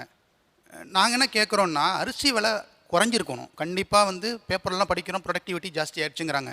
ஏன் குறைக்க மாட்டேங்கிறீங்க? அந்த லாபத்தை ஏன் ஆட்டாவில் வச்சு சம்பாதிக்க நினைக்கிறீங்களே தவிர, எனக்கு வேணாம் 5 கிலோ ஆட்டா வாங்கி நான் என்ன பண்ண போகிறேன், நான் ஹோட்டலாக வச்சு நடத்துகிறேன். ஒரு 1000 ரூபாய்க்கு ஒரு ரைஸ் பேக் இருக்குன்னா அது 1500 எஸ்கலேட் பண்ணி போட்டுட்டு அந்த ஃப்ரீ எல்லாம் அதில் சேர்த்து விட்டுறாங்க. அது தப்பு தான். ஓகே, வேற சூரிய உதயத்துக்கு முன்னாடி ஒரு ப்ரைஸ் இருக்குது, சூரிய உதயத்துக்கு அப்புறம் ஒரு ப்ரைஸ் இருக்குது. நீங்கள் கோயம்பேடு மார்க்கெட் போனீங்கன்னா ஏர்லி மார்னிங் பிட்வீன் 4 to 5 பழம் காய்கறி விலையெல்லாம் ஒரு ரேட் இருக்குது. அதே நீங்கள் ஒரு 7 மணிக்கு மேலே போனீங்கன்னா கண்டிப்பாக ஒரு 10% 15% அதிகமாக இருக்குது சார். வரக்கூடிய வரத்து பொருள்கள் ஒவ்வொரு ஊர்லேருந்து விவசாயிங்க கொண்டு வராங்க சார். கொண்டு வரும்போது மேக்ஸிமம் வந்து அந்த விடியகால நேரத்தில் வாங்குறவங்க எல்லாருமே சிறு வியாபாரிகள். அந்த சிறு வியாபாரிகள் எல்லாமே எங்கே கொண்டு போய் விற்கிறாங்க? பப்ளிக்கில் கொண்டு போய் விற்கிறாங்க. ஸோ அந்த ஒரு ஒரு லாட்டான பிஸ்னஸ் வந்து அந்த டைம் வரைக்கும் தான். ஓகே. அந்த டைமுக்கு கீழே என்ன ஆகுன்னு கேட்டிங்கன்னா ஒரு ஹோல்சேல் போய் ரீட்டைலுக்கு வந்துடும். அப்போ அந்த ரீட்டைலில் விற்கிறவன் அவன் என்ன பண்ணுவான்னு கேட்டிங்கன்னா வேறு வழியே இல்லை. இப்போ நாங்கள் வந்து 10 மூட்டை விற்கிறதுக்கும் 1 மூட்டை எடுத்து விற்கிறவனுக்கு வித்தியாசம் இருக்குது. காலையில் 4 மணிக்கு நடக்கிறது சிறு வணிகர்கள் வந்து வாங்குறது. நீங்கள் 1/2 கிலோ கத்திரிக்காய் வாங்குறவங்களுக்குலாம் அவங்க ரேட்டு கம்மி பண்ண முடியாது. 10 மூட்டை வாங்கிட்டு போயிட்டு அவர் கஸ்டமர்கிட்ட விற்க போகிறார். ரெண்டாவது சிறு வியாபாரி, அவருக்கு கொஞ்சம் கம்மியாக கொடுக்கணும். அது ஒரு பிஸ்னஸ் கம்யூனிட்டிக்குள்ள இருக்க ஒரு நல்ல விஷயம். This is the reason. Yes sir, ஒரு சாமானிய நுகர்வோட நான் வந்து விற்பனை விலை என்ன புரிஞ்சுக்கிறது என்னன்னாக்கா, அடக்க விலை, லாபம், வரிகள் இந்த 3 சேர்ந்து தான் எங்கிட்ட சார்ஜ் பண்ணுறாங்கன்னு நான் நினச்சிக்கிறேன். அடக்க விலை நம்ம கொடுத்தே ஆகணும் சார், அவங்களுக்குள்ள லாபமும் நம்ம கொடுத்தே ஆகணும். ஆனால் இந்த டேக்ஸ் நான் ஏன் சார் கொடுக்கணும்? அவங்களோட எக்ஸைஸ் டியூட்டியும் அடக்க விலையில் போட்டுடுறாங்க. அந்த சேல்ஸ் டேக்ஸ்ன்னு வந்து அவங்க தானே சேல் பண்ணுறாங்க. அவங்களுக்கு ஒரு லாபம் சம்பாதிக்கக்கூடிய வாய்ப்பை அரசாங்கம் அவங்களுக்கு வழங்கியிருக்கிறதுக்காக அரசாங்கத்துக்கு அந்த டேக்ஸ் அவங்க கட்டணும். அதையும் எங்கள் தலையில் கட்டுறாங்க சார். எல்லா டேக்ஸும் இன்க்ளூசிவாக ஆல் டேக்ஸஸ்ன்னு போட்டுட்டு கடைசியில் அடி வாங்குறது நாங்கள் தான் சார். அதான் ரூல். எண்ட் யூசர் தலையில தான் விடியும். அது ஏன் மேல இருந்து வர்றது எல்லாமே எண்ட் யூசர்கிட்ட தான் வந்து சேரும். விலை அதிகத்தில் ஒரு major portion of the cost வந்து அந்த டேக்ஸஸ் தான் நாங்கள் கொடுக்குறோம். அதை நாங்கள் ஏன் கொடுக்கணும்? எண்ட் யூசர்ஸ் தலைவிதி அது. நாங்கள் வந்து வேறு செல்லர்ஸ். நாங்கள் இப்போ ஒரு பொருளுக்கு 1000 ரூபாய் வச்சிருக்கோம், லாபம் வைக்கிறோம் அப்படின்னா அந்த 1000 ரூபாய்க்கு உண்டான 14% டேக்ஸை வாங்குறோம், அவ்வளோதான். அதை மட்டும்தான் வாங்கி அரசாங்கத்துக்கு கொடுத்துட்றோம் நாங்கள். அதை மறுபடியும் எங்கள்கிட்ட ஏன் கேட்குறீங்க? No, it's a system. Early 50s Rajaji அவர்களால் மகமை என்ற பெயரில் 1% ஆரம்பித்தது. இன்னைக்கு அப்படி ஏறி போய் வந்திருக்குது வேல்யூ ஆடட் டேக்ஸ்ன்ட்டு. அதனால இது எண்ட் யூசர் தான் கொடுக்கணும். இங்கே அப்படியே உங்கள்கிட்ட இருந்து கலெக்ட் பண்ணி நாங்கள் மேலே கொண்டு போகிறோம். சார், இப்போ ஒரு வேட், ஒரு எக்ஸாம்பிள், ஒரு ஹோட்டலில் போய் சாப்பிட்றோம், அதுக்கு டேக்ஸ் போடுறாங்கன்னா டேக்ஸ் யார் சாப்பிட்டவங்க தானே கட்டணும்? யார் கட்டுவாங்க? யார் யூஸ் பண்ணுறாங்களோ அவங்க தான் டேக்ஸ் கட்டணும். ராஜகோபாலன், இப்போ ஒரு பெரிய குழப்பம் வந்துருச்சு. சேல்ஸ் டேக்ஸை யார் கட்டணும்? யார் அந்த பொருளையோ அந்த சேவையையோ பயன்படுத்துகிறாரோ அவர் தான் இறுதியாக அதை கொடுக்க வேண்டும். அப்ப கஸ்டமர் தான் கட்டணும். அவ்வளவுதான். இது வந்து நீங்க இந்த சட்டத்தில் பார்த்தீங்கன்னா ரொம்ப விசித்திரமா இருக்கும். இது இவ்வளவு அப்ளிகபிள் டேக்ஸ். யார் பே பண்ணணும்? இவங்க தான் பே பண்ணணும். ஆனால் இவங்க அவங்கள்ட்ட இருந்து வாங்கி அதை பே பண்ணணும். இப்போ அதனால தான் இந்த சிக்கலே வருது. இப்போ வந்து டேக்ஸை வந்து கொடுக்க வேண்டியது அதை பயன்படுத்தக்கூடியவர் யாரோ, அந்த பொருளையோ அந்த சேவையோ பயன்படுத்தக்கூடியவர் யாரோ அவர் தான் அதை கொடுக்கணும். ஆனால் அதை கட்ட வேண்டிய பொறுப்பு இவரோட விற்பனை செய்தவரை அவர் கலெக்ட் பண்ணி கொடுக்கணும். ஆமாம். இதனால தான் வந்து இப்போ அடுத்த கட்டத்துக்கு நம்ம போகிறதா இருந்தால் அடுத்த டிஸ்கஷன் அப்படி தான் போகணும். அதனாலேயே தான் இந்த தரப்பிலிருந்தும் அந்த தரப்பிலிருந்தும் பில்லில் பஞ்சாயத்து. ஆமாம், இது எல்லா டேக்ஸ்லையுமே வாங்கி கட்டுறது தான். அவர்கிட்ட கொடுங்க. எங்கிட்டேருந்து டேக்ஸ் கலெக்ட் பண்ணுறதுக்கு சாட்சியாக தான் அவங்க பில்லு போடுறாங்க. அந்த பில்லில் தான் சேல்ஸ் டேக்ஸ் கீழே போட்டு எதெல்லாம் ரெக்கார்டடாக சேல்ஸ் டேக்ஸாக கலெக்ட் பண்ணியிருக்காங்களோ அந்த அமௌண்ட் மாத்திரம் கட்டுறாங்க. அதில் பல இது வந்து பில் இல்லாமே கொடுக்குறாங்க இல்லையா? அந்த அமௌண்ட்டெல்லாம் எங்கள்கிட்டேருந்து ஏமாத்தின மாதிரி தானே அர்த்தம். அப்படி வேணும்னு சொன்னால் என்னோட வேட் ரிட்டர்னை அவர்கிட்ட நான் காமிக்கணும், அவ்வளோதான், வேறு வழி இல்லை. அது எப்படி காட்டுவீங்க? இதெல்லாம் வேட் ரிட்டர்ன்லாம் காட்டுவீங்க. ஆத்தென்டிகேஷன் கேட்குறாருல்ல சார் அவர் ஆத்தென்டிகேஷன் கேட்குறாரு. எனக்கு வந்து நான் என்னோட டேக்ஸு கட்டணும் அப்படின்னு கேட்டால் நான் என்னோட வேட் ரிட்டர்ன் தான் காமிக்கணும். நான் ஒவ்வொரு கஸ்டமரும் வந்து ஒவ்வொரு பேலன்ஸ் ஷீட்லாம் உட்காந்து பார்த்துட்டு இருக்க மாட்டான். நல்லா கேளுங்க, அந்த மிஷினுக்கு எந்த விதமான ஆத்தென்டிகேஷன் கிடையாது. ஒரு ஹோட்டல் இண்டஸ்ட்ரியில் கொடுக்குறான், ஒரு ஐஸ்கிரீம் பார்லர் கொடுக்குறான், அவன் டர்ன் ஓவரில் வந்து நான் 50 கோடிக்கு பதில் டர்ன் ஓவர் பண்ணிவிட்டு நான் 10 கோடி டர்ன் ஓவர். எனக்கு எப்படி சார் நான் அதெல்லாம் போய் பார்த்துட்டு இருக்க முடியுமா? ஒரு காமன் மேனுக்கு ஏற்படுற சந்தேகம், இதுக்கு பதில் சொன்னீங்கன்னா தேவையில்ல. ஒரு ஹோட்டலில் பில் போட்டு தராங்க, எல்லாம் டேக்ஸ் பே பண்ணுறாங்க, அது போலையான்னு கேட்டார்.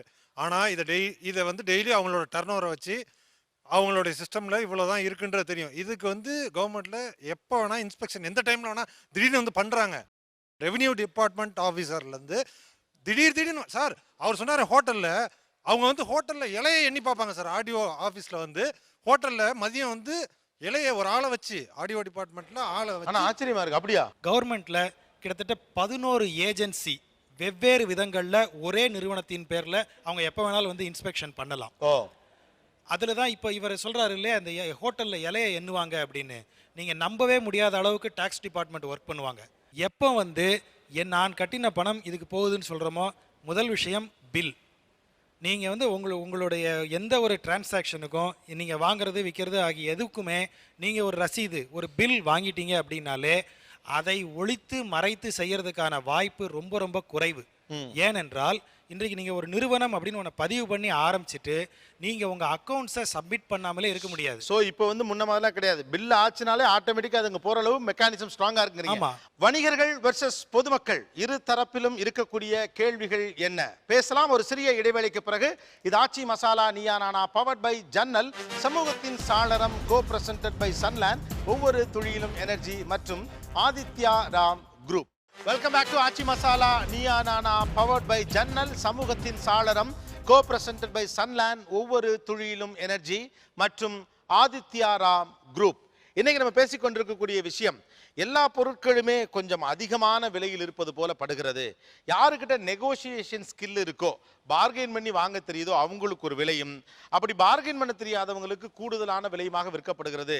டியூரபிள் குட்ஸில் தொடங்கி எல்லாத்துலேயுமே ஒரு ஸ்டாண்டர்டைசேஷன் ப்ரைஸ்னு ஒன்று இல்லை. இது ஏன் இப்படி இருக்கிறது? எனக்கு ஒரு கேள்வி சார்.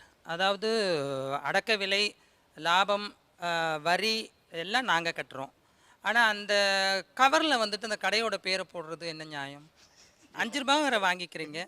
அது வந்து உங்களுடைய பப்ளிசிட்டிக்காக நீங்கள் பண்ணுறதுக்கு நாங்கள் ஏன் வரி கட்டணும்? இல்லை சார், இவங்க இப்போ இந்த பொருளை வாங்கி கையில் கொண்டு போகும்போது இவங்க தான் என்னுடைய கஸ்டமர், நான் இப்போ அடுத்தவங்ககிட்ட பதிய வைக்கிறேன். அது ஒரு காசில்லா விளம்பரம் தான். இருந்தாலும் அது மூலியமாக எங்களுக்கு 2 கஸ்டமர் வருவாங்க அப்படின்னு ஒரு எதிர்பார்ப்பு. இல்ல காசில்லா விளம்பரம் கிடையாது, இது காசுள்ள விளம்பரம் தான். நீங்க காசை வாங்கிட்டு தானே பேக்கிங் கொடுக்குறீங்க, காசுள்ள விளம்பரம் தான். சார் அது மிகப்பெரிய தவறு சார். அரசாங்கம் பிளாஸ்டிக் பை யூஸ் பண்ணாதேன்னு சொல்லுது. வியாபாரிங்க தான் அந்த வலுக்கட்டாயமாக கஸ்டமர்கிட்ட கொடுக்குறாங்க சார், அதுக்கு காசு வாங்கிக்கிறாங்க. அது மிகப்பெரிய தவறு. இப்போ நார்மலாக பார்த்தீங்கன்னா எல்லாருமே வந்து இந்த ஜுவல்ஸ் ஜாப்பில் போவாங்க. கோல்டு வாங்குற இடத்துல பார்த்தீங்கன்னா இந்த சேதாரம்னு சொல்கிறாங்க சார். வேஸ்டேஜுக்கு கஸ்டமர்கிட்ட வேஸ்டேஜுக்குள்ளே பேமெண்ட் வாங்குறாங்க. அந்த வேஸ்டேஜ் யார்கிட்ட இருக்குது? யாரோட வேஸ்டேஜ்? அந்த வேஸ்டேஜ் என்ன பண்ணுறாங்க?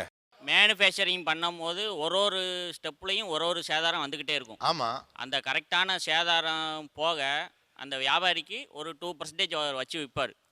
அந்த 2% தான் கடைசியாக கழிச்சு விற்பார் ஒழிய மொத்தத்திலே வேஸ்டேஜ் இல்லாமல் எந்த பொருளுமே செய்யவே முடியாது சார். சேதாரம் இல்லாமல் ஒரு பொருள் செய்ய முடியாதுங்கிறதெல்லாம் கஸ்டமருக்கு தெரியும் சார். அவர் என்ன கேட்குறாருன்னா, சேதாரம்னு 10% போறீங்கல்ல, அந்த தங்கம் யார்கிட்ட இருக்குன்னு கேட்குறாரு. அந்த தங்கம் வந்து 8% வரைக்கும் சேதாரம் ஆயிருக்கும் சார். 2% எக்ஸ்ட்ரா சேர்த்து போட்டு 10% போடுவாங்க. போட்டுட்டு திரும்பி கஸ்டமருக்காக ஒரு 0.5%, 0.5%, 8%ல் வந்து நிறுத்துவாங்க. ஆனால் சேதாரமே இல்லாமல் வெறும் 0.5% இருக்குது, அதுக்கு 10% போடுறாங்க, 12% போடுறாங்கன்றது தவறான கருத்து. அது வந்து எந்த பொருளுமே சேதாரம் இல்லாமல் செய்யவே முடியாது நகையை பொறுத்த அளவில். இந்த சேதாரம் ஒரு பெரிய மேஜிக் பிரச்சனையாகவே இருக்குன்னு தொடர்ந்து கம்ப்ளைண்ட் பண்ணுறாங்க. இந்த சேதாரம்ங்கிறது முதல்ல எப்படி உருவாகுது அப்படின்னா, ஒரு காலத்தில் தங்கத்தை தனியாக ட்ரேட் பண்ணக்கூடியவங்க கிடையாது. நீங்கள் தங்க நகை செய்யணும்னா நீங்கள் அந்த தங்க ஆசாரியை உங்கள் வீட்டுக்கு வரவழைச்சி தான் வீட்டில் வச்சு பண்ணுவீங்க. அப்படி பண்ணும்போது அந்த தங்கத்திற்குரிய விலை இருக்கு இல்லையா, அதை வாங்கிறதுக்கு வைக்கிறதுக்கே அந்த வீட்டுக்காரர் தான் வருவார். வாங்கி கொடுத்து இவர் செய்யறது மட்டும்தான் ஒரு ஆசாரியினுடைய வேலையாக இருக்கும். அப்படி செய்யும்போது அவர் தனக்குரிய பங்கை அதில் எடுத்துக்கிறது தான் சேதாரம். மெஷின் மேனுஃபேக்சரிங் வந்தாச்சு. மெஷின் மேனுஃபேக்சரிங் வந்த அப்புறம் இந்த விகிதாச்சாரம் இருக்கு இல்லையா, இது ரொம்ப ரொம்ப துல்லியமான சேதாரம்ங்கிறது கிட்டத்தட்ட 1%, 2%க்கும் குறைவானதாக ஆயாச்சு. ஆனால் இன்றைக்கும் அதிலிருந்து வரக்கூடிய லாபத்தை விட்டு தருவதற்கு நகை விற்கக்கூடிய நிறுவனங்கள் தயாராக இல்லைங்கிறது தான் நிதர்சனம். ஓகே, நீங்கள் எல்லாரும் வெவ்வேறு பிஸ்னஸ் பண்ணிட்டு இருக்கீங்க. லாஸ்ட் 15-20 இயர்ஸில் தான் நமக்கு ஒரு பிஸ்னஸ் ஓப்பன் அப். ஏன்னா பொருள் வாங்குதலுமே லாஸ்ட் 15 இயர்ஸாக தான் கூடியிருக்கு. முன்னாலாம் காசு பணம் இருந்தாலும் பொருள்லாம் வாங்க மாட்டாங்க பெருசாக. இப்போ தான் எல்லாத்தையுமே வாங்குற ஆட்டிடியூட், பர்ச்சேசிங் இன்டென்ஷன், இன்ட்ரெஸ்ட்லாம் கூடியிருக்கு இல்லையா? அப்படிங்கிறப்ப கடந்த 10-15 வருஷத்தில் இந்தியா முழுக்கவே நீங்கள் பார்க்குற உங்கள் செக்மெண்ட் இல்லை, எல்லா செக்மெண்ட்லையுமே வணிகம் எந்த அளவுக்கு வளர்ந்துருக்கு, செழிச்சிருக்குன்னு நினைக்கிறீங்க? பயங்கரமாக டெவலப் ஆயிருக்கு. பயங்கரமாக டெவலப் ஆயிருக்கு as far as business is concerned. எல்லா பிஸ்னஸுமே இப்போ நாமளும் அன்னைக்கெல்லாம் வந்துங்க வருஷத்துக்கு ஒரு படம், நல்ல படம் ஒன்று ஒரு படம் தான் போவோம். இன்றைக்கி எல்லா படம் போவோம். ஹோட்டல்களில் போனதில்லை, வருஷத்துக்கு ஒரு ஹோட்டல் போவோம். இன்றைக்கி வாரம் போகிறோம். ஓகே, அந்த மாதிரி பயங்கரமாக பிஸ்னஸ் கூட்டிகிட்டே தான் ரொம்ப பயங்கரமாக டெவலப் ஆயிருக்கு. ஓகே, கீழே இவங்கள்ட்ட கொடுங்க. என்னோட இண்டஸ்ட்ரி FMCG. ஒரு பர்டிகுலர் சாக்லேட் கம்பெனி 2011 வந்தாங்க. 40 லட்ச ரூபா டர்ன் ஓவரில். 2013 குவிட் பண்ணுறப்போ 1,40,00,000. People are consuming more chocolates. So per capita consumption ரொம்ப ஜாஸ்தியாக இருக்குது. ஓகே. இது மற்ற எஃப்எம்சிஜிலையும் எனக்கு மற்ற நிறைய எஃப்எம்சிஜி ப்ராடக்ட்ஸ் இருக்குது, நேம் சொல்ல வேணாம்னு நினைக்கிறேன். எல்லாமே மினிமம் ஒரு 25%, மினிமம் 25% growthல ஓரளவுக்கு லாஸ்ட் இயர் வரைக்கும் இருக்காங்க. இந்த வருஷம் ஒரு டல்லாக தெரியுது. சார் இந்தியாவில் எல்லா ஃபீல்டு இண்டஸ்ட்ரியும் நல்ல வெல் டெவலப்டு சார். இப்போ பிஸ்னஸ் நல்லா இருக்குப்பா, ப்ராஸ்பெக்ட்ஸ் இருக்குது. சார் சொல்கிற மாதிரி நிறைய ப்ராடக்ட்ஸ் டிஸ்பிளே வந்துருக்கு மார்க்கெட்டில். எல்லா வியாபாரிகள் நல்லா வியாபாரம் பண்ணுறாங்க. ஆனால் ப்ராஃபிட் ரொம்ப குறைஞ்சி போயிருக்கு because of high competition and more products. ஆனால் ஜனங்களுடைய பர்ச்சேசிங் பவர் ரொம்ப கூடியிருக்கு சார். ஓகே, பர்ச்சேசிங் பவர் கூடியிருக்கு. It is a good process for businessman as well as for the common man also. Okay okay. Loans வந்து இப்போ ஈஸியாக கிடைக்குது. Collateral security இல்லாமல் நம்ம இன்னைக்கு லோன் வாங்கலாம். 15 இயர்ஸ்க்கு முன்னாடி பார்த்தீங்கன்னா பேங்க் லோனுங்கிறது ஒரு பெரிய கொலேட்ரல் செக்யூரிட்டி கொடுத்து அப்போ தான் நம்ம பிஸ்னஸ் ஓப்பன் முடியும். இன்றைக்கி நம்ம பிஸ்னஸோட ப்ராஜெக்ட் போட்டு கொண்டு போய் பேங்க் மேனேஜர் நம்ம சப்மிட் பண்ணால் வித்தவுட் கொலேட்ரல் நமக்கு ஒரு சர்டைன் அமௌண்ட் கண்டிப்பாக நமக்கு வந்து சாங்ஷன் பண்ணுறாங்க. அந்த அளவுக்கு இடம் கெப்பாசிட்டி எல்லாமே அவங்க பண்ணி கொடுக்குறாங்க. ஸோ 15 இயர்ஸ்க்கு முன்னாடி விட இப்போ நமக்கு வந்து நிறைய ஆப்பர்ச்சுனிட்டிஸ் வந்து சப்சிடி, லோனில் சப்சிடி, இன்ட்ரெஸ்ட் குறைக்கிறாங்க. அந்த மாதிரி பல்வேறு நமக்கு வந்து வாய்ப்புகள் கிடைச்சிருச்சு இன்னைக்கு. சூப்பர், இதை தான் நான் கேட்குறேன். ஓகே, நீங்களே சொல்லிடுங்க. இப்போ ஒரு 1970களில் அமெரிக்கா இருந்த மாதிரி இன்னைக்கு இந்தியா இருக்கு. இந்த டேத்தில் நீங்கள் பிஸ்னஸ் பண்ணால் கரெக்டாக ஒர்க் அவுட் ஆகணும். அதை கம்பேர் பண்ணி சொல்ல முடியுமா? அதாவது 70களில் நம்ம வந்து பயந்துட்டு இருந்தோம். ஒரு எந்த ஒரு பொருளையுமே வந்து எக்ஸ்போர்ட் அப்படிங்கிற இடத்துக்கு நம்ம வந்து அவ்வளோ தூரம் போகவே இல்லை. காய்கறி வியாபாரம்னு பார்த்தீங்கன்னா அந்த நாட்களில் எக்ஸ்போர்ட்னா என்னன்னு தெரியாது. அப்போல்லாம் வந்து நடந்த விதங்கள் வேறு. ஆனால் இப்போது வரக்கூடிய இந்த ஹைப்ரிட்னு வரக்கூடிய வெரைட்டி வந்தோடனே ஏகப்பட்ட பேர் நிறைய துணிஞ்சு செய்கிறாங்க. நல்ல டெவலப்மெண்ட் ஆயிடுச்சு சார். இப்போ வந்து விவசாயிகள் கம்மி, விவசாயம் கூட. ஏன்னா ஹைப்ரிட்னு ஒன்று வந்துருச்சு. ஆனால் அவ்வளோ பொருட்கள் இப்போ அலிமானம் ஆகுது.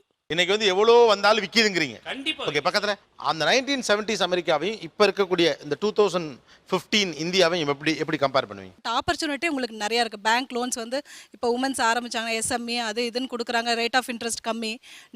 நீங்கள் என்ட்ரு ஆகலாம். But you have to work. நீங்கள் நல்ல ஹார்ட் ஒர்க் பண்ணணும்.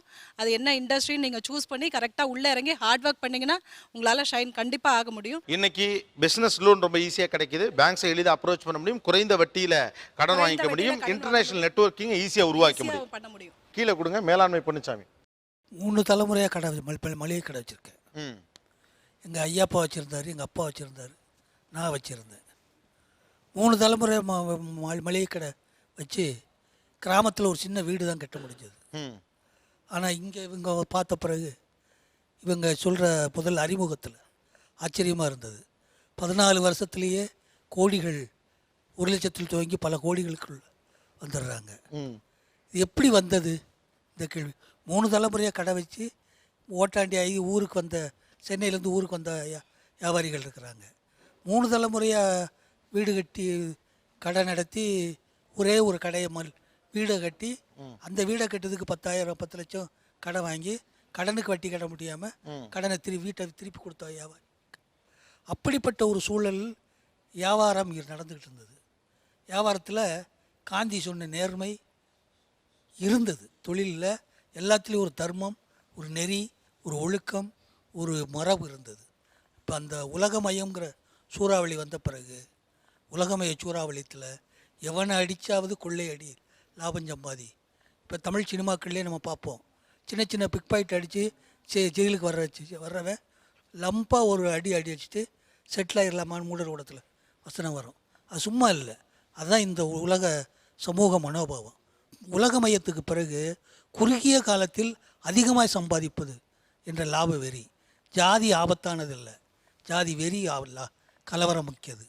மதம் ஆபத்தானதல்ல, மத வெறி ஆபத்தானது. லாபம் ஆபத்தானதல்ல, லாப வெறி ஆபத்தானது. இவருக்கு யாராவது பதில் சொல்ல முடியும் சொல்லலாம். இப்போ நீங்கள் அவர் சொல்கிறது கன்வென்ஷனல் பிஸ்னஸ் பண்ணுறாருங்க. அதில் வந்து உங்களுக்கு ப்ராஃபிட் கம்மியாக இருக்கலாம். பட் இப்போ எக்ஸ்போர்ட்லாம் எடுத்துட்டிங்கன்னா சார் சம் பர்டிகுலர் ப்ராடக்ட்ஸ்லாம் இருக்குது. அதெல்லாம் பார்த்தீங்கன்னா 200% மேலே ப்ராஃபிட் இருக்குங்க. அந்த மாதிரி ப்ராடக்ட்ஸை நம்ம சர்ச் பண்ணி, இப்போ இன்டர்நேஷனல் குளோபலைசேஷன் ஆயிடுச்சு. இப்போ நம்ம தான் சர்ச் பண்ணணும் எதில் வந்து நம்மளுக்கு ப்ராஃபிட் அதிகமாக இருக்குது, எதில் கம்மியாக இருக்குங்கிற சர்ச் பண்ணி. இப்போ இன்டர்நேஷனல் பிஸ்னஸ்லாம் பண்ணிங்கன்னா கண்டிப்பாக 200% ப்ராஃபிட் இருக்கிற தொழில் எவ்வளவோ இருக்குது சார். கண்டிப்பாக ஒரே ஒரு விஷயம், குறுகிய காலத்தில் நிறைய சம்பாதிப்பது என்ற புதிய மரபு வந்த பிறகு தான் அரசாங்கத்தை பயன்படுத்துவது, அரசாங்க அதிகாரிகளை மாசுபடுத்துவது, ஊழல்படுத்துவது, ஊழலை உருவாக்குவதெல்லாம் வந்தது. ஆக இன்றைக்கி ஊழலை வந்து கன்சியூமர் உருவாக்கலை. ஊழல்களை உருவாக்குனது, லஞ்சத்தை உருவாக்குனது வர்த்தகராக கன்சியூமரானா வர்த்தகர் தான். இதை அவர்கள் ஒத்துக்கொள்வதில் சிரமம் இருக்குது. நேர்மையற்ற வியாபார முறை என்ற ஒரு வார்த்தையவே அவங்களால் எதிர்கொள்ள முடியாத போது இதை எதிர்கொள்வது கஷ்டம். வியாபாரிகளாகத்தான் இருக்க முடியும். 3 தலைமுறையாக கடை வச்சு லாபம் பார்க்க முடியாது. நாங்களே சின்ன அளவிலையாவது ஃப்ராடு பண்ணத்தான் செய்வோம். நெத்திலி கருவாடை 3/4 ரூபாய்க்கு வாங்கின கருவாடை 3 ரூபாய்க்கு வாங்கின கருவாடுன்னு சொல்லி அதை 2.5 ரூபாய்க்கு விற்கத்தான் செய்வோம். இது வியாபாரத்தில் உள்ள வியாபாரத்தில் ஃப்ராடு பண்ணாமல் இருக்க முடியாது. அவர்கள் வியாபாரிகள், அவர்களின் உண்மையை சொல்லிவிட முடியாது. அதில் பல தர்ம சங்கடம் அவர்களுக்கு இருக்கிறது. ஒரு சிறிய இடைவெளிக்கு பிறகு இந்த ஹீட்டட் ஆர்குமெண்ட் தொடரும். Stay tune. இது ஆச்சி மசாலா நீயா நானா, பவர்ட் பை ஜன்னல், சமூகத்தின் சாளரம், கோ பிரசன்டட் பை சன்லேண்ட், ஒவ்வொரு துளியிலும் எனர்ஜி மற்றும் Aditya Ram group. Welcome back to Aachi Masala Neeya Naana, powered by ஜன்னல், சமூகத்தின் சாளரம், கோ பிரசன்டட் பை சன்லேண்ட், ஒவ்வொரு துளியிலும் எனர்ஜி மற்றும் ஆதித்யா ராம் குரூப். ஐயா சொல்ல நான் ஒத்துக்கிறேன். அவங்க தலைமுறையிலையும் இன்னைக்கு ஸ்ரீநகரே ஆடுற அளவுக்கு உள்ள இருக்கவங்களும் இருக்காங்க. அதேமாதிரி எங்கள் தலைமுறையிலையும் ஒன்றுமே இல்லாமல் போனவங்களும் இருக்கிறாங்க. நீங்கள் இது சக்ஸஸ் ஆனவங்க மட்டும் தான் இங்கே இருக்கிறனால அவங்க அந்த மாதிரி பார்வையில் தெரியுதே தவிர எல்லாமே உண்டு தான். அது எங்களுக்கு திறமை இருக்குது, நாங்கள் சம்பாதிக்கிறோம். நாங்கள் தப்பான வழியில் போகலை. நீங்கள் வேணால் பார்த்துக்கலாம். பழைய காலத்தில் வியாபாரிகளுக்குள்ள சக தோழமை இருந்தது. ஒரு வியாபாரி நொடிச்சான்னா மகுமையிலிருந்து பணத்தை கொடுத்து நொடித்தவனை தூக்கி விடுவாங்க. இன்றைக்கு சக வியாபாரிகளை காலுக்குள் போட்டு விதித்து விட்டு பயணப்படுவது என்ற மரபு மீறல் புதுசாக சேர்ந்துருக்கு. அப்பா காலத்தில் என்ன பண்ணாங்களோ அதே இன்னைக்கு என் காலத்தில் நான் பண்ணிட்டு தான் இருக்கேன். இன்னொரு கஷ்டப்பட்டவங்க நான் உதவி செஞ்சுக்கிட்டு தான் இருக்கோம். நாங்கள் இருக்குங்கன்னா அதில் ரொம்ப அரிதாக இருக்கும். அது பொது விதியாக இருக்காது, தனி விதியாக இருக்கும். விதிவிலக்குகள் பொது விதியாக மாறாது. ஒன்று. இன்னொரு விஷயம், உழைத்தால் உயரலாம் என்பது கவிதை. யார் உழைத்தால் யார் உயரலாம்? இவர்கள் உழைத்திருக்கிறார்கள், உயர்ந்திருக்கிறார்கள் என்று சொன்னார்கள். யார் உழைப்பில் உயர்ந்தார்கள் என்ற கேள்வி இருக்கிறது. அந்த கேள்விக்கும் பதில் வேண்டும். ஏனென்றால் வியாபாரிகள் எந்த வகையில் உழைக்கிறார்கள் என்றால் 24 மணி நேரத்தில் 19 மணி நேரம் கடையில் உட்கார்க்கிறார்கள். கல்யாண இளவு கடையத்துக்கு போக முடியாது, சொந்த பந்தத்துக்கு போக முடியாது, செய்முறைக்கு போக முடியாது. பிள்ளையோட அப்பா வாத்தியார் கூப்பிட்டா விட்டால் ஸ்கூலுக்கு போய் பதில் சொல்லக்கூட அந்த கடைக்கார தகப்பனுக்கு முடியாது. கஷ்டங்கள் இருக்குது. உழைக்கிறார்கள். ஆனார்கள் அவர்கள் உழைப்பில் மட்டும் அவர்கள் உயர்வதில்லை. கன்சியூமர்களுடைய உழைப்பில்தான் நாம் உயர்ந்திருக்கிறோம் என்பது ஒரு யதார்த்தம். முந்தைய தலைமுறைகளில் மெதுவாக உயர்ந்தார்கள். இந்த தலைமுறையில் பாய்ச்சல் வேகத்தில் உயர்கிறோம். அந்த லாப வெறிதான் இன்றைய சமூக நோயாக இருக்கிறது. இந்த சமூக நோய்களுக்கெல்லாம் நீங்கள் தான் காரணம் என்று சொல்ல மாட்டேன். காரணங்கள் நீங்கள் அல்ல, நாமெல்லாம் அதனுடைய சுழற்சிகளில் ஒரு கன்னிகள், அவ்வளவுதான். ஐயா சொன்னாங்க கன்சியூமருடைய உழைப்பில் தான் வியாபாரிங்க உயர்ந்திருக்காங்கன்னு. அது எந்த வகையில் நியாயம்னு தெரியல. வாடிக்கையாளர் வெளியே போன் போர்டு எழுதி போட்டுருவீங்களா? அப்படி இல்லை சார். அவங்க உழைப்பில் எங்களுடைய உழைப்பு தானே. அவங்க உழைச்சி அவங்க ஒரு கம்பெனியில் வேலை பார்க்குறாங்க, இல்லை வேற ஒர்க் பண்ணுறாங்கன்னா அவங்க. இல்லை சார், நான் என்ன கேட்குறேன்னா, அநேகமாக நீங்கள் சொல்கிறது இங்கே இருக்கவங்களே ஒத்துக்குவாங்களான்னு தெரியல. வாடிக்கையாளருடைய பங்களிப்பு இல்லாமல் நான் முன்னேறி விட்டேன் அப்படிங்கிறது. வாடிக்கையாளருடைய உழைப்பு பங்களிப்பு வேற, உழைப்பு வேற. இப்போ நான் உழைச்சாதான் சார் நான் சாப்பிட முடியும், அவங்க உழைச்சா நான் சாப்பிட முடியுமா? அந்த உழைப்பு மட்டும் அவரை காப்பாற்றுகிறது என்று அவர் நம்புவது ஒரு மூட நம்பிக்கை. அந்த உழைப்பு மட்டும் உங்களை காப்பாற்றலைங்கிறார் அவர். இல்லை சார், இப்போ நாங்கள் உழைக்கிறோம், நாங்கள் வியாபாரம் பண்ணுறோம், நாங்கள் 10 ரூபாய்க்கு வாங்கினா 11 ரூபாய்க்கு விற்கிறோம். அந்த 1 ரூபாய் தான் எங்களுக்கு லாபம். இல்லை, ஆக்சுவலாக இந்த மனநிலையே உங்களுக்கு எப்படி வந்தது? எனக்கு அதுதான் புரியல.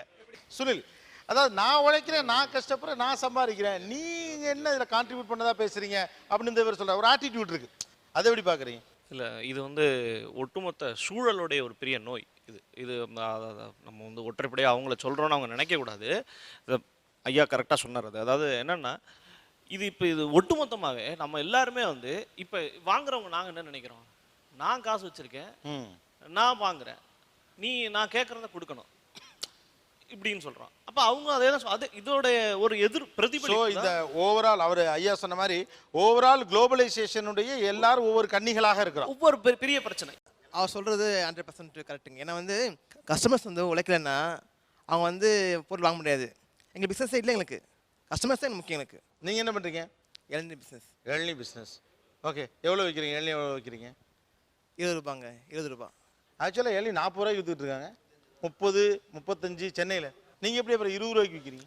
நான் ஒரு ஊருக்கு போகும்போது 20 ரூபாய் இளநீர் குடிச்சாங்க. அது குடிச்சப்போ சென்னையிலலாம் 40 ரூபா இளநீர் இருக்குது. நம்ம 20 ரூபாய்க்கு கொடுத்தா மக்களுக்கு ரொம்ப யூஸ்ஃபுல்லாக இருக்கும். அது 40 ரூபா இருக்கும்போது எல்லாருமே குடிக்க முடியாது. வெறும் பணக்காரமான குடிக்க முடியும். இது நடுத்தரங்கள் எல்லாருமே குடிக்கணுன்றதுக்காக தான் சரி 20 ரூபாய்க்கு கொடுத்தா ரொம்ப யூஸ்ஃபுல்லாக சொல்லிட்டு அதை வந்து சென்னையில் கொண்டு வந்ததுங்க 2 இயர்ஸ் ஆயிடுச்சு. நீங்கள் உண்மையாகவே எவ்வளோக்கு இளநீ வாங்குறீங்க, அதை இன்னொருத்தருக்கு எவ்வளோக்கு விற்கிறீங்க? அது சீசனை பொறுத்திருக்கு. வெயில் சீசன்லாம் வந்து 17 ரூபா 18 ரூபா கிடைக்கும். மழை சீசன்லாம் வந்து 13 ரூபா கிடைக்கும். அப்புறம் எப்படி 20 ரூபாய்க்கு விற்க முடியும்? லாஜிஸ்டிக்ஸ் எக்ஸ்பென்சஸ்லாம் சேர்த்து, சம்பளம்லாம் சேர்த்து, எல்லாத்தையும் சேர்த்தா நட்டம்ல வரும். ஆனால் சாத்தியமாச்சு அது. அவர்கிட்ட பேசி வந்து 50 லெஸ் பண்ணுங்க சொல்லிட்டு அவர்கிட்ட கேட்டேன் நான். ஸோ 50 காசு குறைச்சி 16 ரூபா 50 காசுக்கு இளநீ வாங்குறீங்க, ஆமாம் 20 ரூபாய்க்கு மார்க்கெட்டில் விற்கிறீங்க. ஓகே, உங்கள் பேர் என்ன? ஜெயக்குமார் சார். ஜெயக்குமார். என்ன படிச்சிருக்கீங்க? எம்காம். எம்காம். ஆக்சுவலாக சென்னையில் ஒரு 20 இடத்துல ஒரு இளநீ விற்கிறார், 20 ரூபா. இன்னைக்கு வந்து இளநீ விற்கும் போது இளநீ விற்க முடியல. இல்லை வந்து இளநீ வந்து அதிகமாக பண்ணணும்னு ஆசைப்படுறாங்க, முடியல. நிறைய பிரச்சனைங்க, நிறைய பிரச்சனை. இளநீக்கான நிறைய பிரச்சனை பண்ணுறாங்க. அப்புறம் அவங்ககிட்டே வந்து உங்களுக்கு மட்டும் சம்பளம் வந்து 20,000 பண்ணி தரேன், 20,000 பண்ணி மாதம் பண்ணி தரேன். அப்போ அவங்க வந்து ஒத்துன்னு வராங்க. ஆனால் சில பேர் பிரச்சனை பண்ணுறாங்க, முடியல. நாளைக்கு வந்து இப்போ வந்து ஒரு முட்டை வந்து 5 ரூபா விற்குது, அது முட்டை 1 ரூபா தரணும் ஆசைப்படுறாங்க. அது பண்ணும்போது அது பிரச்சனை வரும். வாழைப்பழம் ஒன்று 5 ரூபா வருது, அது 1 ரூபா தரணும் ஆசைப்படும், அதுவும் பிரச்சனை வரும். ஸோ விலை குறைவாக விற்கணும்னா சிக்கல் இருக்கு. உண்மையிலே சிக்கல் இருக்கு. அதாவது வியாபாரத்தில் உண்மை, வியாபாரத்தில் நேர்மை. மகாத்மா காந்தி சொன்னார் இல்லையா, வியாபாரிகளில் ஒரு காந்தி.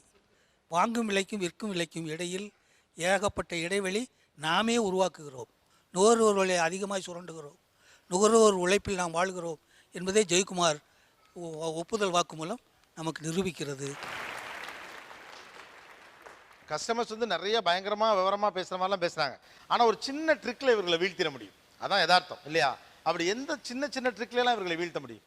ரொம்ப சிம்பிள் சார். ப்ரைஸ் ரொம்ப கம்மியாக தரும், டிஸ்கவுண்ட்ஸ் நிறையா தரும் அப்படின்னாவே போதும். மேக்ஸிமம் அவங்க ஃபஸ்ட்டு குவாலிட்டிங்கிற எக்ஸ்பெக்டேஷனோட போகிறவங்க இம்மிடியட்டாக அந்த செகண்ட் அந்த ப்ரைஸுங்கிற கான்செப்ட்டுக்கு வந்துடுறாங்க. சூப்பர். குவாலிட்டின்னு உள்ளே வருவாங்க, ஆனால் ப்ரைஸ் கம்மியாகணும் வந்து அதை தான் எடுப்பாங்க ஃபஸ்ட்டு. எஸ், வேற நேரடியாக வந்து ஒரு பொருளை 100 ரூபாய்க்கு விற்கும்போது நம்ப மாட்டாங்க. அதே இப்போ எங்கள் எலக்ட்ரிக்கல் ப்ராடக்ட்டை அவங்க கூட்டிகிட்டு வர எலக்ட்ரீஷியன் சரி கட்டினா அப்போ மட்டும் 120 ரூபா கொடுத்து வேணாலும் வாங்கிட்டு போயிடுவாங்க, அது கோல்ட் ஆயிரும். சார் கடன் கொடுத்தா பொருள் இப்போ வாங்கிட்டு போங்க, பணம் அப்புறமா கொடுங்க அப்படின்னு நம்ம நினைச்சா விலையை போட்டுடலாம்.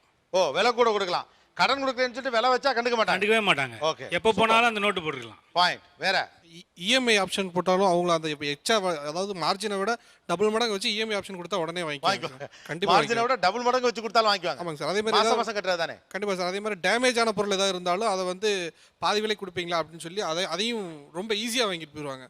அதுக்கு கேரண்டி வாரண்டி எது இல்லைன்னு சொன்னாலும் பரவாயில்ல, பட் எனக்கு 50% கண்டிப்பாக அதில் என்ன விலை இருக்கோ அதில் 50% குறைக்கணும் அப்படிங்கிறது நிறையா ரொம்ப விரும்பி வாங்குவாங்க. ஓகே, வேற சார் வர்றதுக்கு முன்னாடி அது சோல்டுன்னு போட்டிருந்தேன்னு வச்சுக்கோங்க, அதான் கேட்பாங்க. சோல்டுன்னு போட்டு தான் அதான் கேட்பாங்க.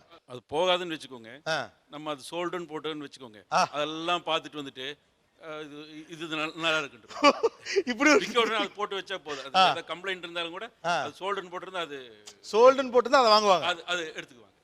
கரெக்டுங்க. எஸ், வேற டெக்ஸ்டைல்னால இந்த செலிப்ரிட்டிஸ் இருக்காங்களே சார், அவங்க வருவாங்க, ஃபிலிம் சினி ஆக்டர்ஸ் வருவாங்க. இவங்களுக்குலாம் நான் இந்த இது வாங்கிட்டு போயிட்டாங்கன்னு இந்த சாரி சொன்னால் அதே வேணும் எனக்கு, இதே பேட்டர்னில் எனக்கு ப்ளவுஸ் இந்த பேட்டர்ன் பண்ணாங்க மேம், ரொம்ப நல்லா இருந்தது அப்படின்னு சொன்னால் அதுக்கு demand.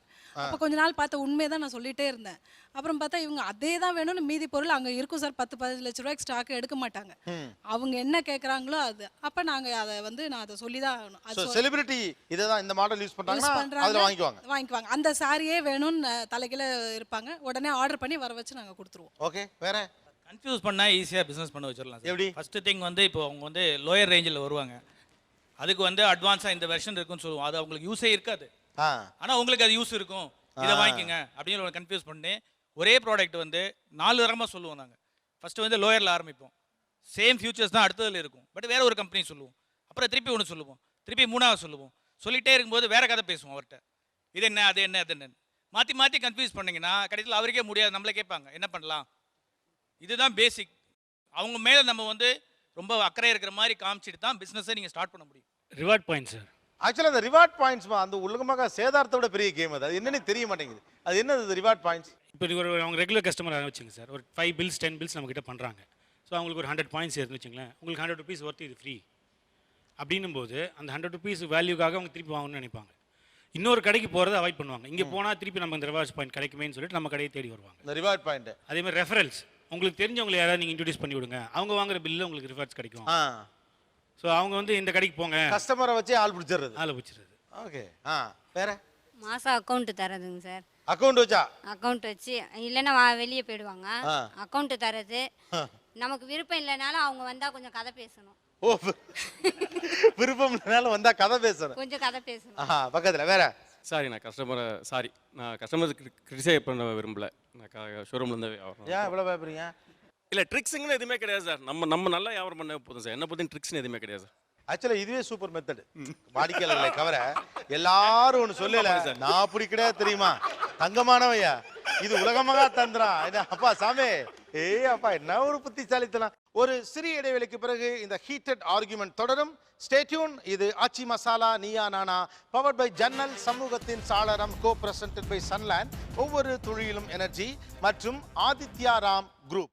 Welcome back to Aachi Masala Neeya Naana, powered by ஜன்னல், சமூகத்தின் சாளரம், கோ பிரசன்டட் பை சன்லேண்ட், ஒவ்வொரு துளியிலும் எனர்ஜி மற்றும் ஆதித்யா ராம் குரூப். சமீப காலமாக நான் கடைக்கு போகிறப்ப பார்க்குறேன், இந்த பிராண்டட் பொருட்களை கொஞ்சம் குறைச்சிட்டு கொஞ்சம் வேற பொருட்கள் அதிகமாக வச்சுட்டாங்க. 3% தான் மார்ஜின்.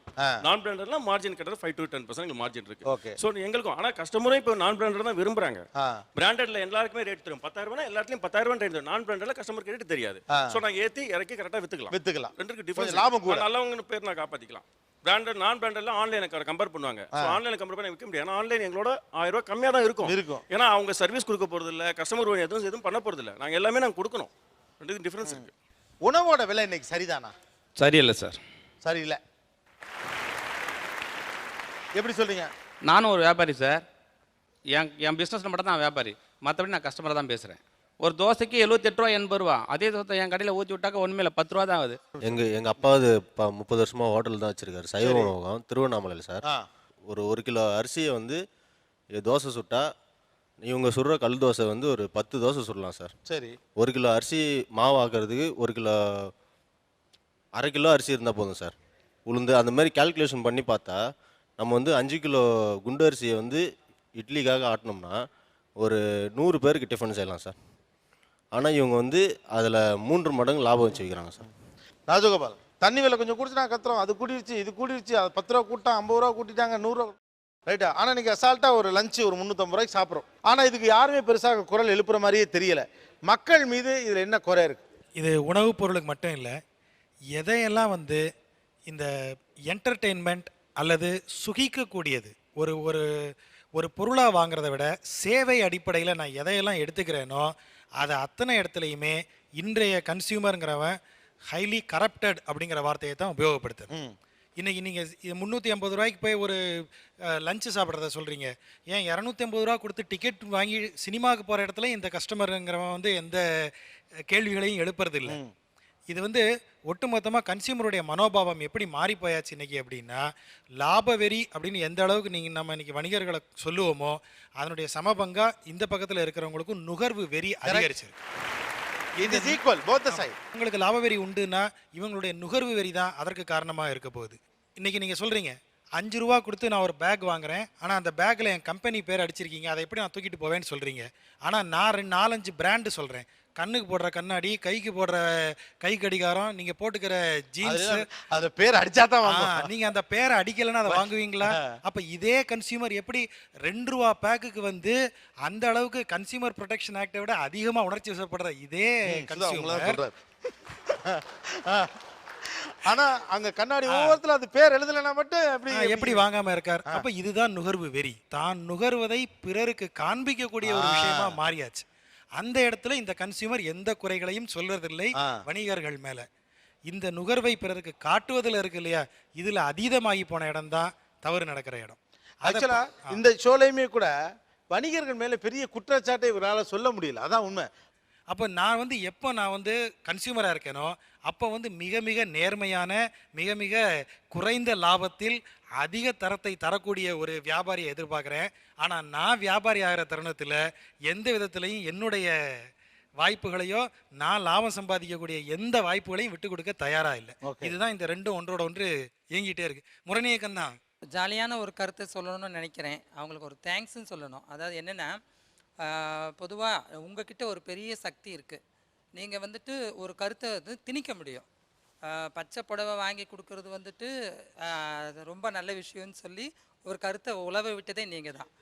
எல்லா அண்ணன்களும் வந்துட்டு தன்னுடைய தங்கச்சிங்களுக்கு பச்சை புடவை, பச்சை வளையல், பச்சை ரிப்பனு, பச்சை பொட்டு இப்படி எல்லாம் வாங்கி கொடுக்க வச்சது நீங்கள் தான்.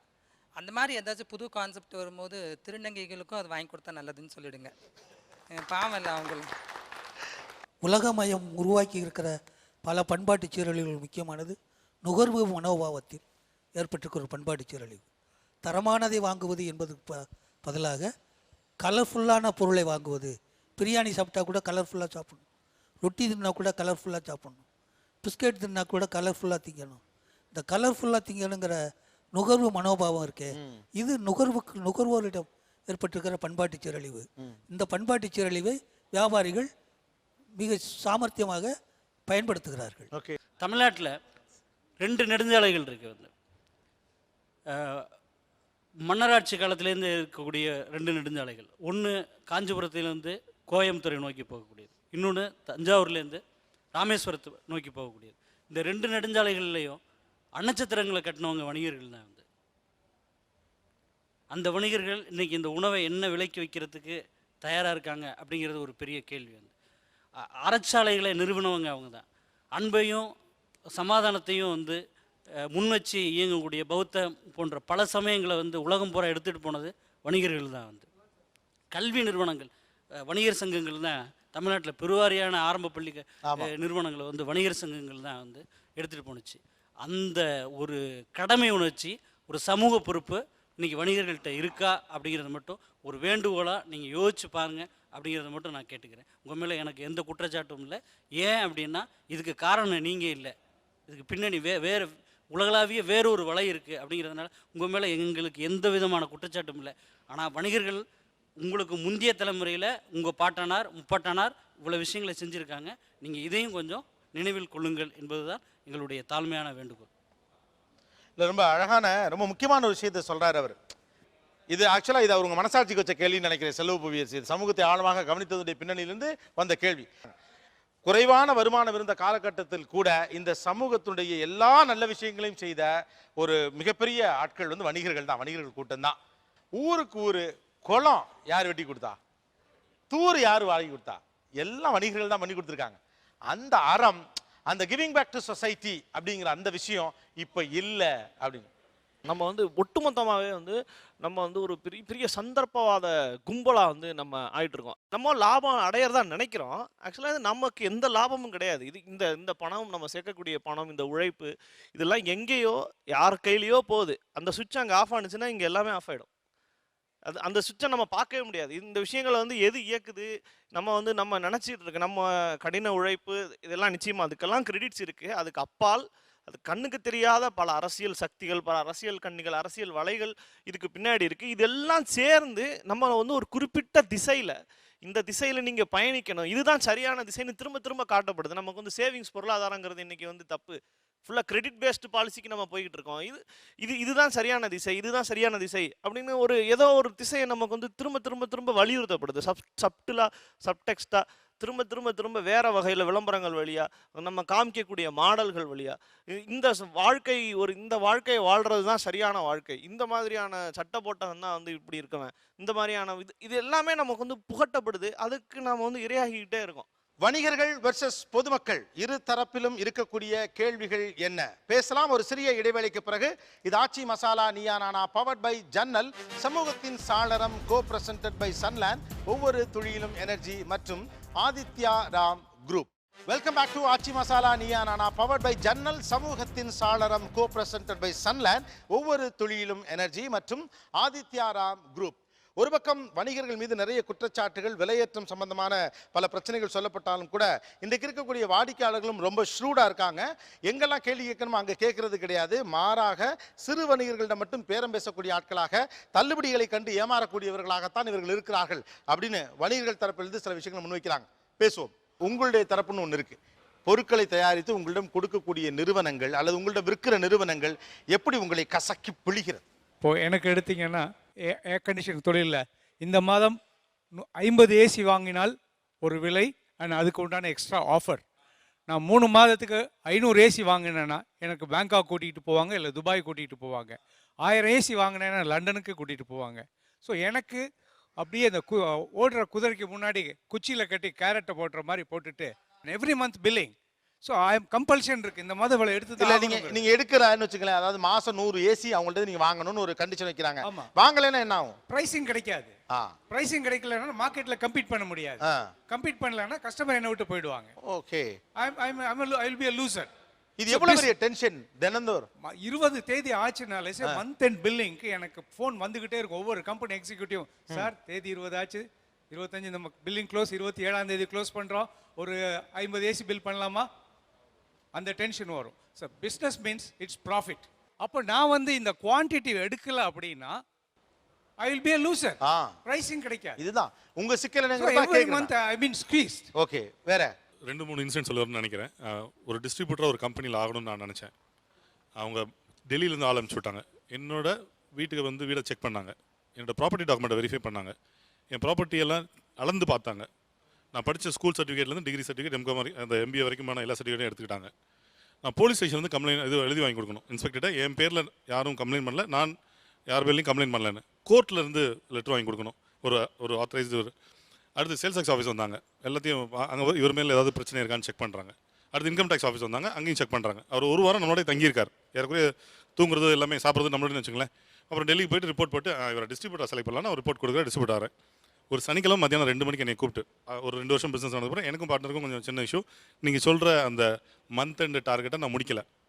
சனிக்கிழமை மத்தியானம் 2:30 மணிக்கு கூப்பிட்டு, திங்கக்கிழமை காலையிலேருந்து நீங்கள் டிஸ்ட்ரிபியூட்டர் இல்லை, இன்னொருத்தர் எடுத்துட்டாருங்க, 45 லட்ச ரூபா மார்க்கெட்லேருந்து வரணும், 50 லட்ச ரூபா என்கிட்ட ஸ்டாக் இருக்குது, எனக்கு பிபினா என்ன சுகர்னா என்னன்னு அவங்க தான் எனக்கு காமிச்சு கொடுத்தாங்க. ஒன்று அதே மாதிரி மந்த் எண்டில் நம்ம ஒரு அமௌண்ட் எடுத்துட்டா கூட ஒருவேளை 50 லட்சம் சொல்கிறாங்க, ஒரு 20 லட்சம் சொல்கிறாங்கன்னு வச்சுக்கலாம். 20 லட்சத்தில் நான் 10 லட்சம் எடுத்துட்டேன்னா வெரி குட் சார்னு கை கொடுத்துட்டு போயிட்டு இன்னொரு ஆளை அதே ஏஎஸ்எம் அல்லது இன்னொருத்தரை போட்டுருவாங்க. சார் 1ஆம் தேதியிலேருந்து நீங்கள் சார், அவர் இல்லை, அவர் நேற்றோட முடிஞ்சிருச்சு சார்னு நம்மகிட்ட இங்கே 10 முடிஞ்சிடும், அவர்கிட்ட 20 சேர்த்து வாங்கி அவர் டார்கெட் அச்சீவ் பண்ணி அவர் ப்ரொமோஷன் வாங்கிட்டு போயிடுவார். ஹைதராபாத்தில் சர்வீஸ் சென்டர் நடத்தின ஒருத்தர், பெரிய பிராண்டு, இவங்களுடைய டம்பிங் தாங்காமல், அவர் சொன்ன சரியான வார்த்தை டம்பிங், அந்த ஸ்பேர்ஸ் டம்பிங் டார்கெட் தாங்காமல் சர்வீஸ் சென்டரில் தற்கொலை பண்ணி இறந்துட்டார். நான் உங்களை பயமுறுத்தல, தயவு செஞ்சு வெரிஃபை பண்ணுங்கள், நான் I can give the evidence. இந்த சைடு இருக்கிறவங்களாம் அயோக்கியங்கன்னு தயவு செஞ்சு நினச்ச வேணாம், நாங்களும் பாதிக்கப்பட்டவங்க. இன்னொன்று சொல்லுங்கள், எங்களுடைய ப்ரெஷர் மந்த் எண்டில் ரொம்ப ரொம்ப ஜாஸ்தி. மத்தியானம் வீட்டுக்கு வர முடியாது, நைட்டு வர முடியாது. நிறைய செல் கம்பெனியில் பட்டியல் நான் இருந்த செல் கம்பெனியில் அவங்க கொடுத்துருவாங்க இல்லையா, உங்களால் விற்க முடியலன்னா ஒரு பீஸ் கூட திருப்பி எடுக்க மாட்டாங்க. அது அவங்க பாலிசி. விற்றுக்கோ நாசமாக போய்க்கோ, தட்ஸ் இட்.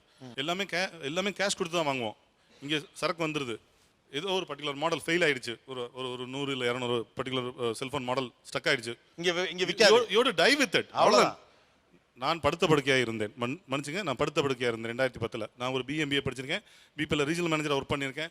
எனக்கு கம்பெனியில் பற்றி ஓரளவுக்கு தெரியும். நான் நினச்சேன் வியாபாரத்தில் கட்டுறது கைமண் அளவு.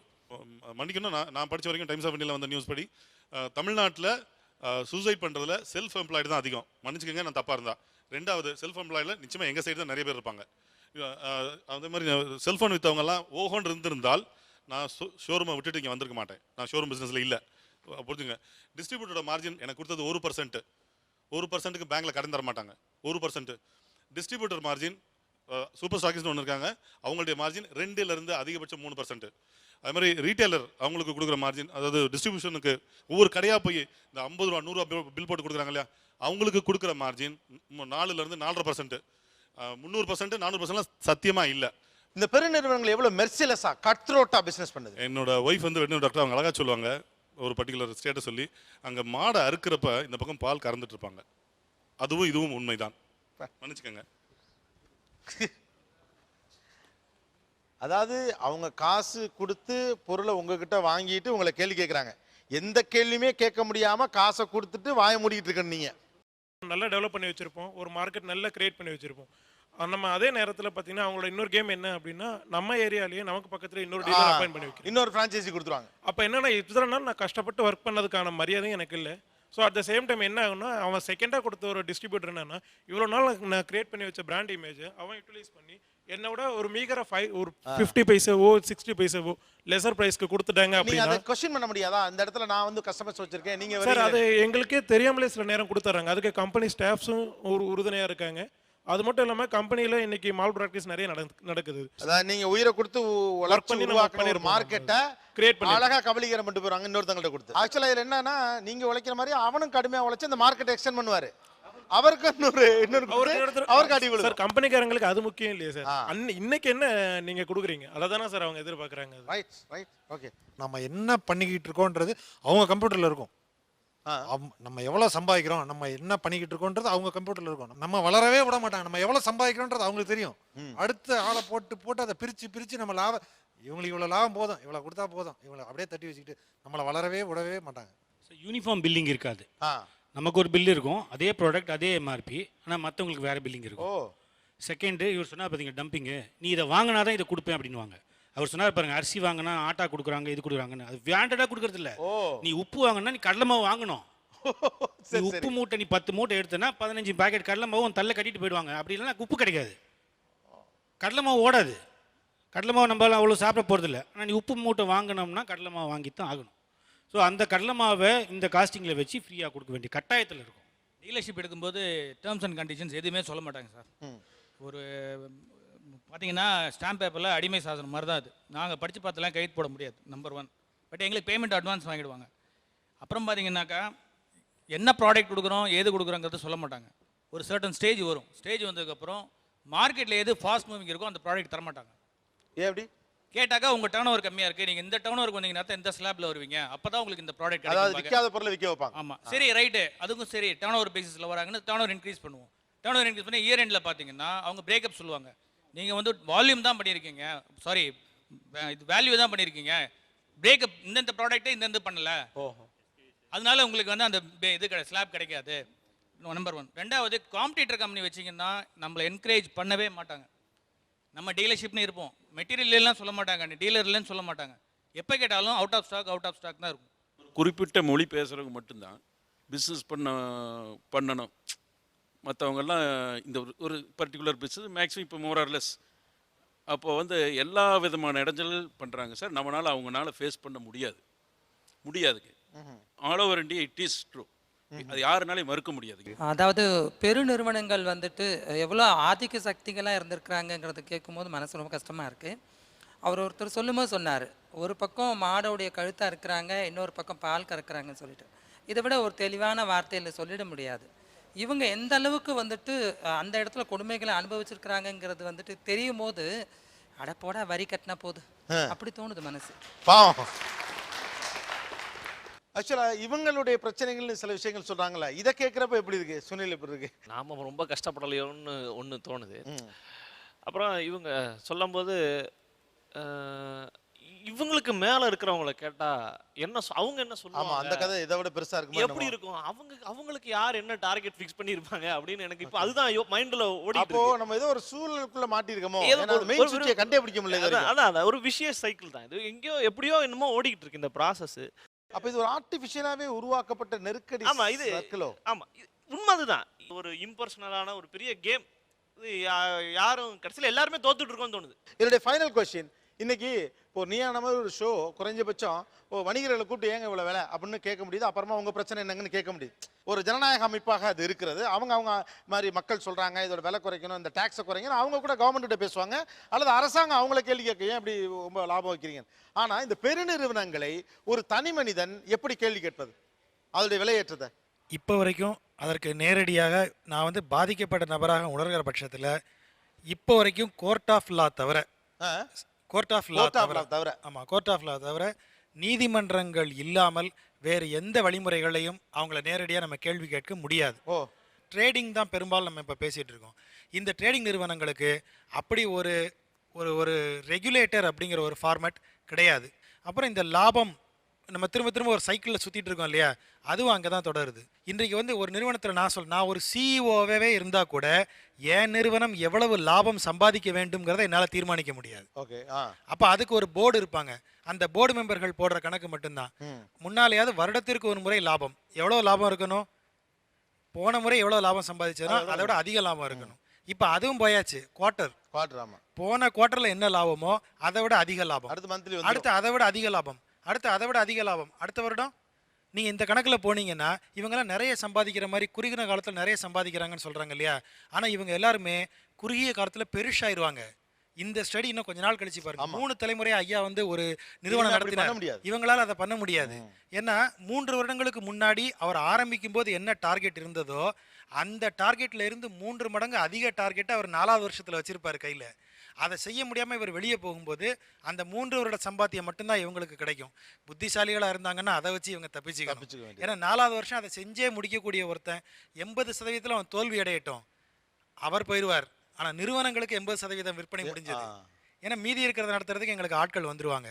இதுதான் இந்த நிறுவனத்தில் அவங்க வெளியே தெரிய மாட்டாங்க, அவங்க வெளியே வரவே மாட்டாங்க. மீண்டும் மீண்டும் நிறுவனத்தின் பிரதிநிதிகளாகிய பொதுமக்களும் இதே மாதிரி பொதுமக்களின் இன்னொரு பிரதிநிதியாக இந்த வணிகர்களும் பொதுமக்களாகிய இந்த கன்சியூமர்களும் பேசிட்டே இருக்க வேண்டிய இடம் தான் இது. இதுக்கு மேல ஒரு இடம் இப்படி லாபத்தின் வெறி, கட்டுப்பாடற்ற லாபம். ஒரு சிறிய இடைவெளிக்கு பிறகு இந்த ஹீட்டட் ஆர்குமெண்ட் தொடரும். Stay tune. இது ஆச்சி மசாலா நீயா நானா, பவர்ட் பை ஜன்னல், சமூகத்தின் சாளரம், கோ பிரசன்டட் பை சன்லேண்ட், ஒவ்வொரு துளியிலும் எனர்ஜி மற்றும் Aditya Ram group. Welcome back to Aachi Masala Neeya Naana, powered by ஜன்னல், சமூகத்தின் சாளரம், கோ பிரசன்டட் பை சன்லேண்ட், ஒவ்வொரு துளியிலும் எனர்ஜி மற்றும் ஆதித்யா ராம் குரூப். ஆக்சுவலாக இந்த ப்ரைஸை கண்ட்ரோல் பண்ணுறதுக்கு நம்ம எல்லாரும் இவங்களே தான் கேள்வி கேட்டுட்டு இருந்தோம். முதலேருந்து ஆரம்பத்திலிருந்தே நீங்கள் குற்றவாளிகள் என்பது போல் அவர்கள் பேச முனைந்த போது நாம் அதை மறுத்ததற்கான காரணம் என்ன, இதனுடைய பின்னணியில் இருக்கக்கூடிய விஷயங்கள் இவர்களுக்கு அறிமுகப்படுத்தப்படாமலே இருக்கிறது. இதில் இன்னொரு பெரிய சிக்கல் என்னன்னு கேட்டால், இந்த விலையை சூழலுக்கேற்ப வைத்துக் கொள்வதை முழுக்க முழுக்க வணிகர்கள் கையில் கொடுப்பது தவறு, அல்லது அவங்க அநியாயம் பண்ணுறாங்கன்னு பேசுகிற நாம பெரிய அநியாயம் பண்ணுறாங்கிறத முதல்ல நுகர்வோர்களும் புரிஞ்சுக்கணும். ரெண்டாவது, நாம் எங்கெல்லாம் பேரம் பேசுகிறோம், எங்கெல்லாம் புத்திசாலித்தனத்தை காட்டுகிறோம்னு ஒன்று இருக்குது. தெரிஞ்சே பல இடத்துல ஏமாறுறோம். ஆனால் நீங்கள் வந்து ஃபார் எக்ஸாம்பிள் 3000 ரூபா டிக்கெட்டு, ஃப்ளைட் டிக்கெட்டு, டேட்டு கிட்ட போக போக போக போக 15,000 ரூபாய்க்கு வந்துடுது அசால்ட்டாக. நிறைய பேர் 15,000க்கு போகிறாங்க, போகாமலாம் ஒன்றும் கிடையாது, வேறு வழி இல்லை, அவசரம், கவுண்டரில் போய் தான் கடைசியில் டிக்கெட் எடுக்க முடியும். அப்போ கடைசி நேரத்தில் ஃப்ளைட்டு டிக்கெட் விலையை கூட்டலாம்னா காலை நேரத்தில் ஆட்டோ டிரைவர் ப்ரைஸை கூட்டலாம். What's wrong with that? உங்களுக்கு அது எந்த கேள்வியும் நீங்க பட் இதுக்கு எதிராக ஒரு எளியவனுக்கு எதிராக இவ்வளவு குரலை பேசக்கூடிய நாம ஏன் அவர்களுக்கு எதிராக எந்த குரலுமே பெரிதாக எழுப்புவதே கிடையாது. அதுல நாங்க போகலன்னு வேணா சொல்லாம இருங்க, நான் இல்லைன்னு சொல்லல. ஆனா யோசிச்சு பார்த்தோம்னா 3000 ரூபா டிக்கெட்டை 15,000 ரூபாய்க்கு முறைப்படியே ஆன்லைன்ல சொல்லியே விற்கிது ஒரு நம்மளுடைய விமான சேவைகள் எல்லாம். அவசரத்துக்கு போறேல கூட கொடுத்து போ, நீ ஏன் முன்னாலே புக் பண்ணிருக்கலாம்ல அப்படின்னு. ஸோ காலையில் 5 மணிக்கு வந்து இறங்குறல, இருட்டில் வந்து இறங்குறல, உன்னை கொண்டே பத்திரமா வீட்டில் விடணும்ல, ஒரு 100 ரூபா கூட கொடு அப்படின்னு கேட்டால் அது சரியை நியாயப்படுத்தலை, அது சரியை நியாயப்படுத்தலை. ஆனால் அது மேலே தான் பயங்கரமாக நம்ம எல்லாரும் கோவப்படுறோம்.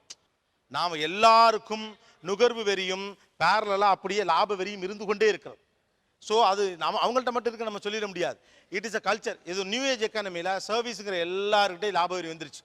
ஸோ தட் இப்போது தேவைப்படக்கூடியது எல்லோருக்குள்ளும் அறம் இருக்க வேண்டும் அப்படிங்கிறதா. அதை வியாபாரிகள் மட்டும் எதிர்பார்க்கிறது எந்த வகையிலும் சரி கிடையாது. ஓகே, உண்மையாக சொல்லப்போனால் நீங்களாம் கொஞ்சம் நிம்மதியாக தான் இருக்கீங்க, தூங்கலாம் அட்லீஸ்ட். அவங்களுக்கு தூக்கம் கிடையாது, போச்சு முடிஞ்சு, புலிவாலை பிடிச்சாச்சு. அப்போ நம்ம எல்லாரும் ஒரு வலைக்குள்ளே மாட்டியிருக்கோம். இந்த வலைக்குள்ளேருந்து எப்படி வெளியில் வரணும்னு கொஞ்சம் திங்க் டேங்க்ஸ், அரசுகள், ஊடகங்கள் எல்லோரும் கலந்து பேச வேண்டிய அவசரமான காலகட்டத்தில் நம்ம இருக்கோம்னு நினைக்கிறேன். இந்த ஷோ அதற்கான முதல் புள்ளியை தொடங்கியிருக்கு அப்படின்னு நான் நினைக்கிறேன். ஒரு கன்னி போல, ஒரு கன்னியாக இந்த ஒரு சிக்கலுக்குள்ளே எல்லோரும் சேர்ந்து தவித்து கொண்டே இருக்கிறோம். இந்த முடிச்சை அவிழ்க்க ஒட்டுமொத்தமாக அனைவரும் சேர்ந்து செயல்பட வேண்டிய அவசியம் இருக்கிறது. இந்த நிகழ்ச்சிக்கு வந்ததுக்காக நான் முதல்ல திரு மேலாண்மை பொன்னுசாமி அவர்களுக்கு மறுபடியும் என்னுடைய நன்றியை தெரிவிச்சுக்கிறேன்.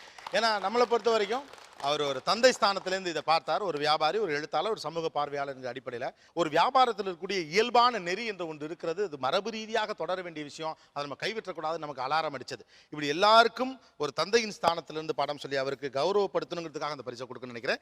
திருச்சி மங்களன் மங்கள் வழங்கும் ஒரு கிஃப்ட் வச்சர் பரிசு. ஐயா அங்கேயே இருங்க, நானே வரேன். வாழ்த்துக்கள். அப்படியே இருங்க, உட்காந்துக்கலாம். வாழ்த்துக்கள், ரொம்ப தேங்க்யூ. Thanks lot sir. அடுத்த பரிசு நான் யாருக்கு கொடுக்கணும்? ஒரு ரோல் மாடல் பிஸ்னஸ் மேன். ஆக்சுவலாக பிஸ்னஸில் குறைவான லாபத்திலையும் கூட ஒரு நீட்டித்த பிரியம், மக்கள் மீதான பிரியத்தோடு ஒரு பிஸ்னஸை பண்ணுறது சக்ஸஸ்ஃபுல்லாக இருக்கும். Why not? ஒரு 20 ரூபாய்க்கு இளநீ கொடுத்தா நிறைய பேர் குடிப்பாங்க, நிறைய பேருக்கு இது போய் சேரணும், அந்த இயற்கை உணவு எல்லாருக்கும் கொண்டு போய் கொடுப்போமேனு ஆர்வத்தோடு ஆரம்பித்து ஒரு அடுத்தடுத்த நிலைக்கு போயிட்டே இருக்காரு. உங்களுக்கு தான் கொடுக்க நினைக்கிறேன். வாங்க. திருச்சி லண்டன் ஹார்ட்வேர்ஸ் மற்றும் பிளைவுட் வழங்கும் ஒரு கலெக்ஷன் பரிசு. வாழ்த்துக்கள். நிறைய பிஸ்னஸ் தொடங்க, விலை கம்மியாக கொடுங்க. வாழ்த்துக்கள். Thank you, thank you. அடுத்த பரிசு. இந்த ஷோவில் ஒரு சாமானியனுடைய கேள்வியை ரொம்ப எளிமையாக அழகாக முதல்ல அவர் தான் வச்சார். அது என்ன அப்படின்னா, பேச தெரிஞ்சவனுக்கு வலுத்தவனுக்கு குறைவாகவும் சாதாரணமான கூச்ச சுபாவம் உள்ள பேச தெரியாத ஒருத்தனுக்கு கூடையும் ஏன் விற்கிறீங்கிற பெருவாரியான சாமானிய வாடிக்கையாளர்களின் கேள்வியை முன் வச்சது சுனில் கிருஷ்ணன். 999 பிராண்ட் லுங்கிஸ் வழங்கும் 10,000 rupees 10,000 rupees மதிப்புள்ள கிஃப்ட் வவுச்சர். வாழ்த்துக்கள். ஒரு பக்கம் எல்லாரும் வணிகர்களை குற்றம் சொல்லிட்டு இருக்கோம். ஆனால் வணிகர்கள் இன்றைக்கு பெருமுதலாளிகளிடம் சிக்கிக்கொண்டு நிறுவனங்களும் சிக்கிக்கொண்டு எவ்வளவு தவிக்கிறாங்க அப்படிங்கிறத அவங்களாம் சொன்னப்ப நம்ம கஷ்டம் தேவையோன்னு இந்த பக்கத்துலேருந்தே சொல்லிட்டாங்க. அதில் ரொம்ப ரொம்ப சரியாக அந்த வலியையும் வேதனையும் ஒருத்தர் சொன்னார். ஒரு மாட்டை அறுத்து கொண்டிருக்கிற போது அதன் மடியிலே பால் கறக்கக்கூடியவர்களாக இன்றைக்கு இந்த நிறுவனங்கள்லாம் மாறிட்டு இருக்கு. அவ்வளோ தூரம் லாப நோக்கம் அல்லது லாப வெறிங்கிறது மாறிடுச்சுங்கிறத அந்த வலியை மிக சரியாக பதிவு செய்த சாருக்கு இந்த சைடு இருக்கிறவங்களாம் அயோக்கியங்கன்னு தயவு செஞ்சு நினச்ச வேணாம். நாங்களும் பாதிக்கப்பட்டவங்க. இன்னொன்று சொல்லுங்கள், எங்களுடைய ப்ரெஷர் மந்த் எண்டில் ரொம்ப ரொம்ப ஜாஸ்தி. மத்தியானம் வீட்டுக்கு வர முடியாது, நைட்டு வர முடியாது. புரிஞ்சுங்க, டிஸ்ட்ரிபியூட்டரோட மார்ஜின் எனக்கு கொடுத்தது 1%. 1%க்கு பேங்க்கில் கடன் தர மாட்டாங்க. 1%. டிஸ்ட்ரிபியூட்டர் மார்ஜின் சூப்பர் ஸ்டாக்கிஸ்ட் ஒன்று இருக்காங்க, அவங்களுடைய மார்ஜின் 2லேருந்து அதிகபட்சம் 3%. அது மாதிரி ரீட்டைலர் அவங்களுக்கு கொடுக்குற மார்ஜின், அதாவது டிஸ்ட்ரிபியூஷனுக்கு ஒவ்வொரு கடையாக போய் இந்த 50 ரூபா 100 ரூபா பில் போட்டு கொடுக்குறாங்க இல்லையா, அவங்களுக்கு கொடுக்குற மார்ஜின் 4லேருந்து 4.5%. 300% 400%லாம் சத்தியமாக இல்லை. இந்த பெருநிறுவனங்கள் எவ்வளோ மெர்சிலஸாக கட் த்ரோட்டாக பிஸ்னஸ் பண்ணுது. என்னோட ஒய்ஃப் வந்து வெட்டினரி டாக்டர், அவங்க அழகாக சொல்லுவாங்க, ஒரு பர்டிகுலர் ஸ்டேட்டை சொல்லி, அங்கே மாடை அறுக்கிறப்ப இந்த பக்கம் பால் கறந்துட்டு இருப்பாங்க. அதுவும் இதுவும் உண்மைதான், மன்னிச்சுக்கோங்க. 999 பிராண்ட் லுங்கீஸ் வழங்கும் 10,000 ரூபாய் மதிப்புள்ள கிஃப்ட் வவுச்சர். வாழ்த்துக்கள் சார். ஐயாட்ட வாங்கிக்கணுமா? ஒரு நிமிஷம், உங்ககிட்ட வாங்கிக்கணுங்கிறார். நீங்கள் உட்காந்துக்குங்க.